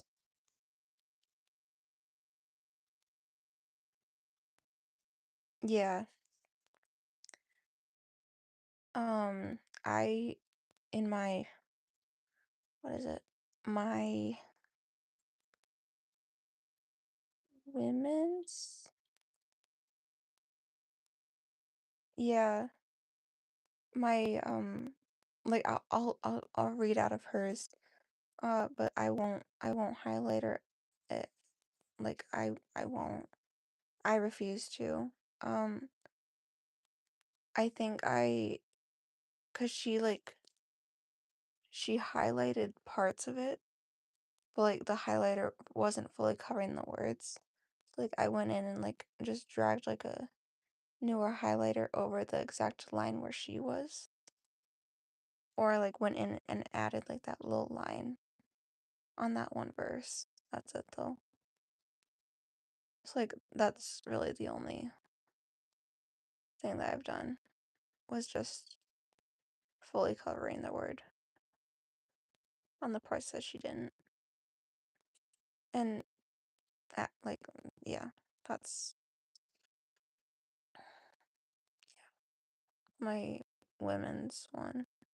I went in and highlighted like one that was when you're sad, and I have lost both grandparents on my dad's side. On my mom's side, I still have them, but they live in Colorado and New Mexico. So it's, but yeah, the feeling is still always there. Like how people say that with time it heals, but with time it just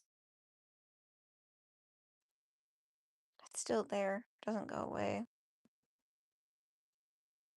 which is sad because sometimes I wish I could just wave a magical wand and say, hey, you don't have to deal with this pain anymore. Like, it's like you worked through it, it happened, you don't blame yourself.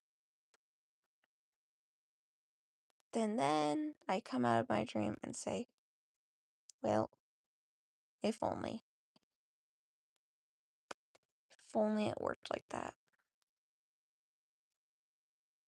I know lately I've been saying oh, well, what if I had 5 more minutes with that?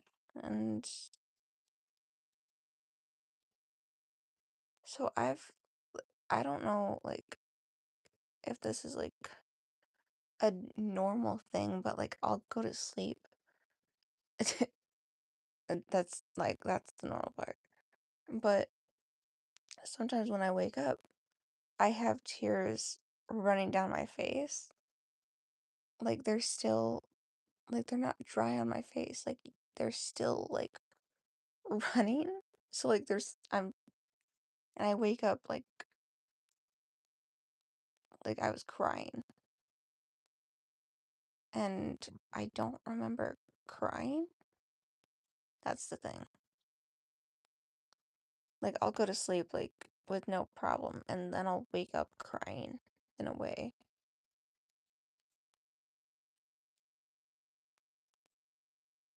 Oh, so you did not know that. Yeah. No, sometimes that happens and it just creeps me out because I'm just like, when did I cry? But yeah, like I've woken up before and my mom's been home and she'll see me like um, right after I woke up and I have like tears running down my face. She's like, were you crying? I'm like, I don't know. I woke up like this. And she's like, okay. I'm like, I don't know. Dad, I don't know. Um,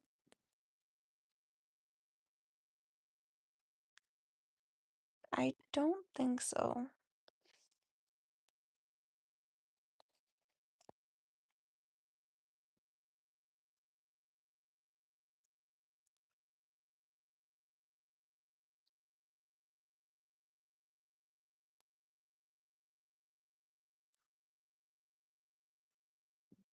Lil, ow, how can I lay?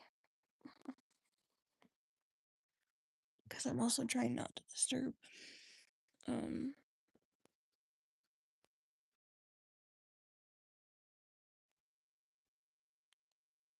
Hi, Tiggs.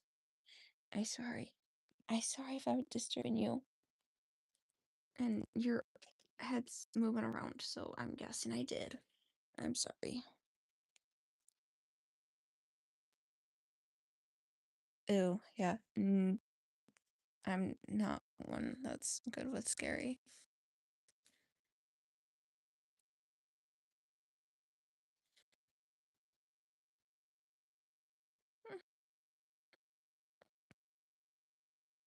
I mean, then maybe it's worth it, but I already have insane dreams about losing people and not being able to help them, and the amount of crime really shows up that I watched, and it shows up. But also, like, look at this. Look at this baby.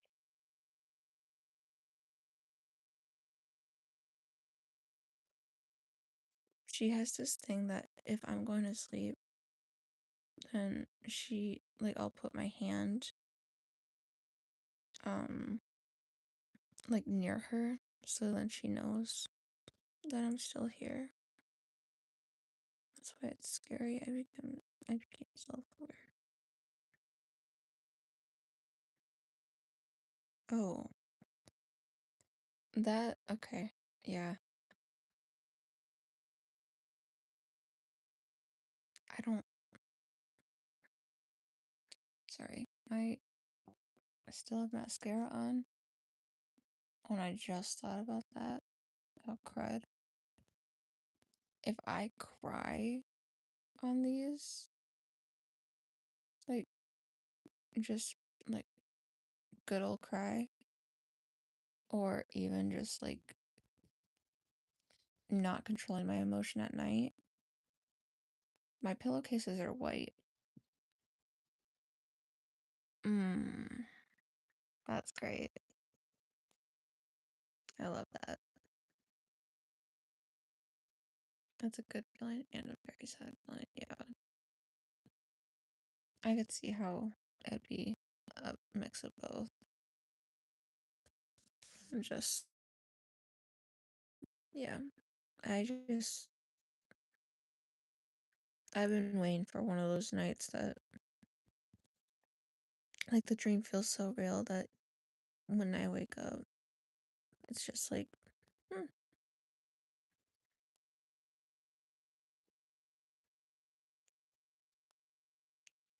Yeah.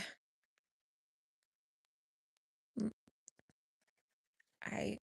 I'm waiting for the night that it feels so real that it's just crazy that, like, I remember my grandpa's voice still, but my grandma's voice is very, very faint. I have some of her old voice recordings, like her voicemails, but going back to when I first got my phone, they all got deleted, like because of like how long they were and like how long ago they were. They got deleted. And that happened with my mom's too. Because she was saving them from.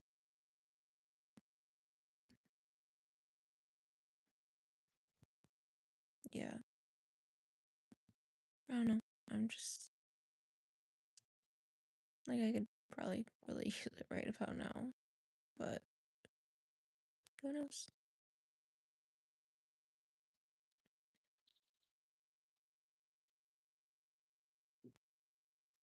Like, I have a photo of both of them in my room. Because it was something that we got made for my grandpa. And that was road trip to California to see my grandpa's army buddy, the one who sent me the 3 photos of him and the army of my grandpa from over 50 years ago, which I'm very thankful for. And that's, yeah, I don't know. Tonight's just been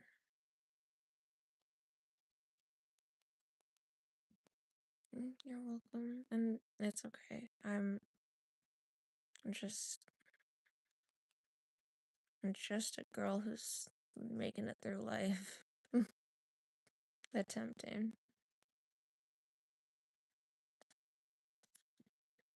But she has her I have her. I can't talk. But I have my cats, so who knows? Like my cat at my feet. Like I'm just here. And then I have the other one up by my head. But it's nice because she's just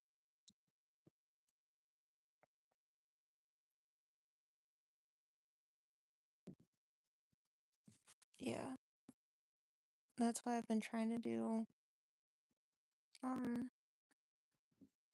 more Bible studies with on my own because I haven't gone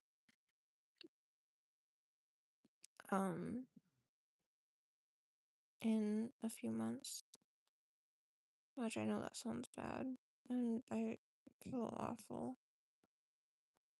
but I still haven't been able to make peace with it because my grandpa was always my ride.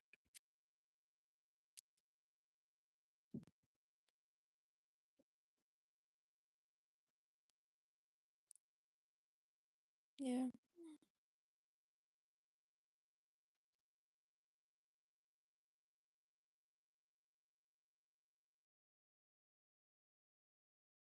But starting to feel sick to my stomach. I hate that.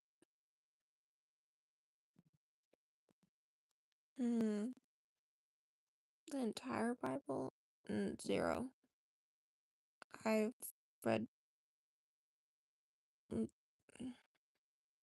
I know that sounds bad. I know. Last year I didn't make it very far, but there's the 365-day Bible and the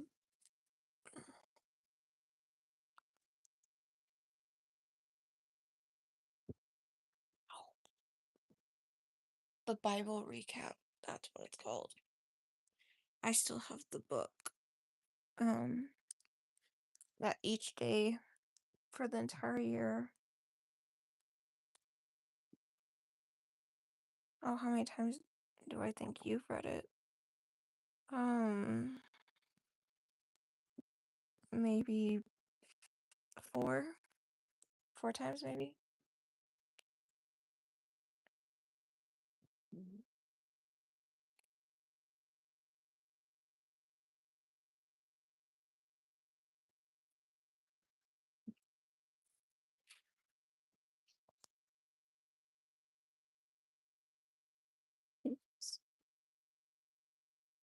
Then what's your plot?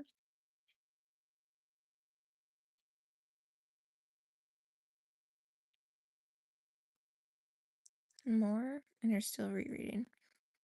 I feel like 8 would be like a good in between if you're still reading, like rereading. So maybe 8.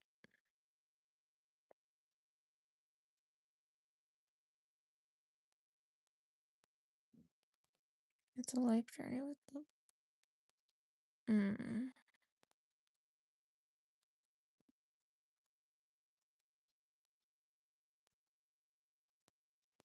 I don't know. Sorry, I'm.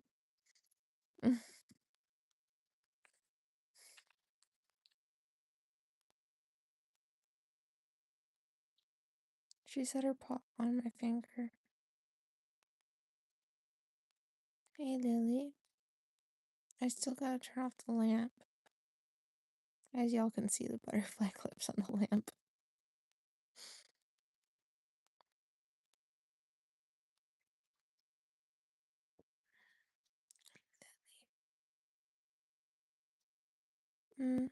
It's going on 3 a.m. in a few minutes. But, I mean, we have nothing planned for Easter, so I'll just take a nap. Take a short nap in the morning and call it good so that I can sleep at night so I can get some sleep for school. I have to go back to school on Monday. I know, Lil. I know. I don't want to go back either. I'm sure you don't want me to go back either. Because then, who can give you lessons all day? And who can sleep all day? Also partially me. but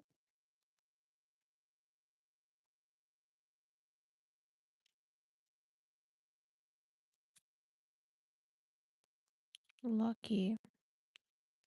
I've had 2 weeks-ish of a spring break. Lucky.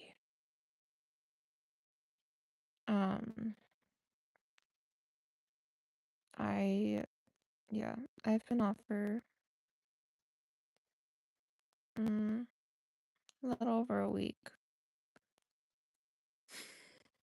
Lily. Hey.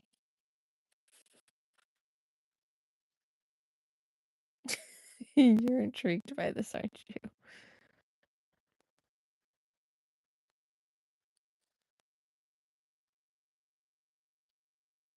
Hey, Lil.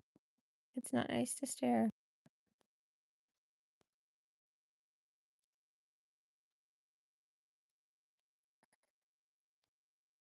Hi.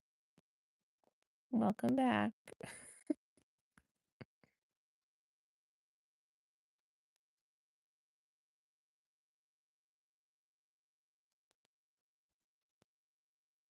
Lily.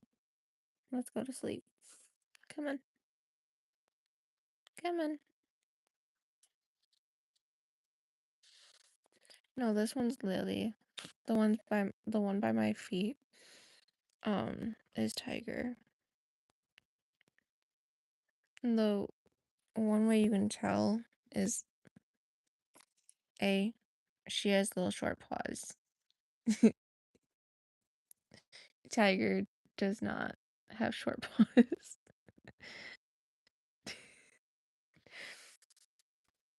Thank you. Hello? You're taking over Milo. This is life with cats. They take over your stuff. In my case, my bed. I will try to get some sleep, and hopefully they're nice dreams tonight. My luck is they're not gonna be. My luck. And hopefully this one just hangs out, because I'm not right now. I just don't. I'm feeling sick to my stomach, like how I would before I would have to go on for our dance, which it's probably just because I haven't ate in, I think, 4 hours. So when I wake up, I'll feel fine. But yeah, but it's officially 3 a.m., so I'm gonna get off here and try to get some sleep. And good night. I hope everyone has a great day, or yeah, have a great Easter if you celebrate.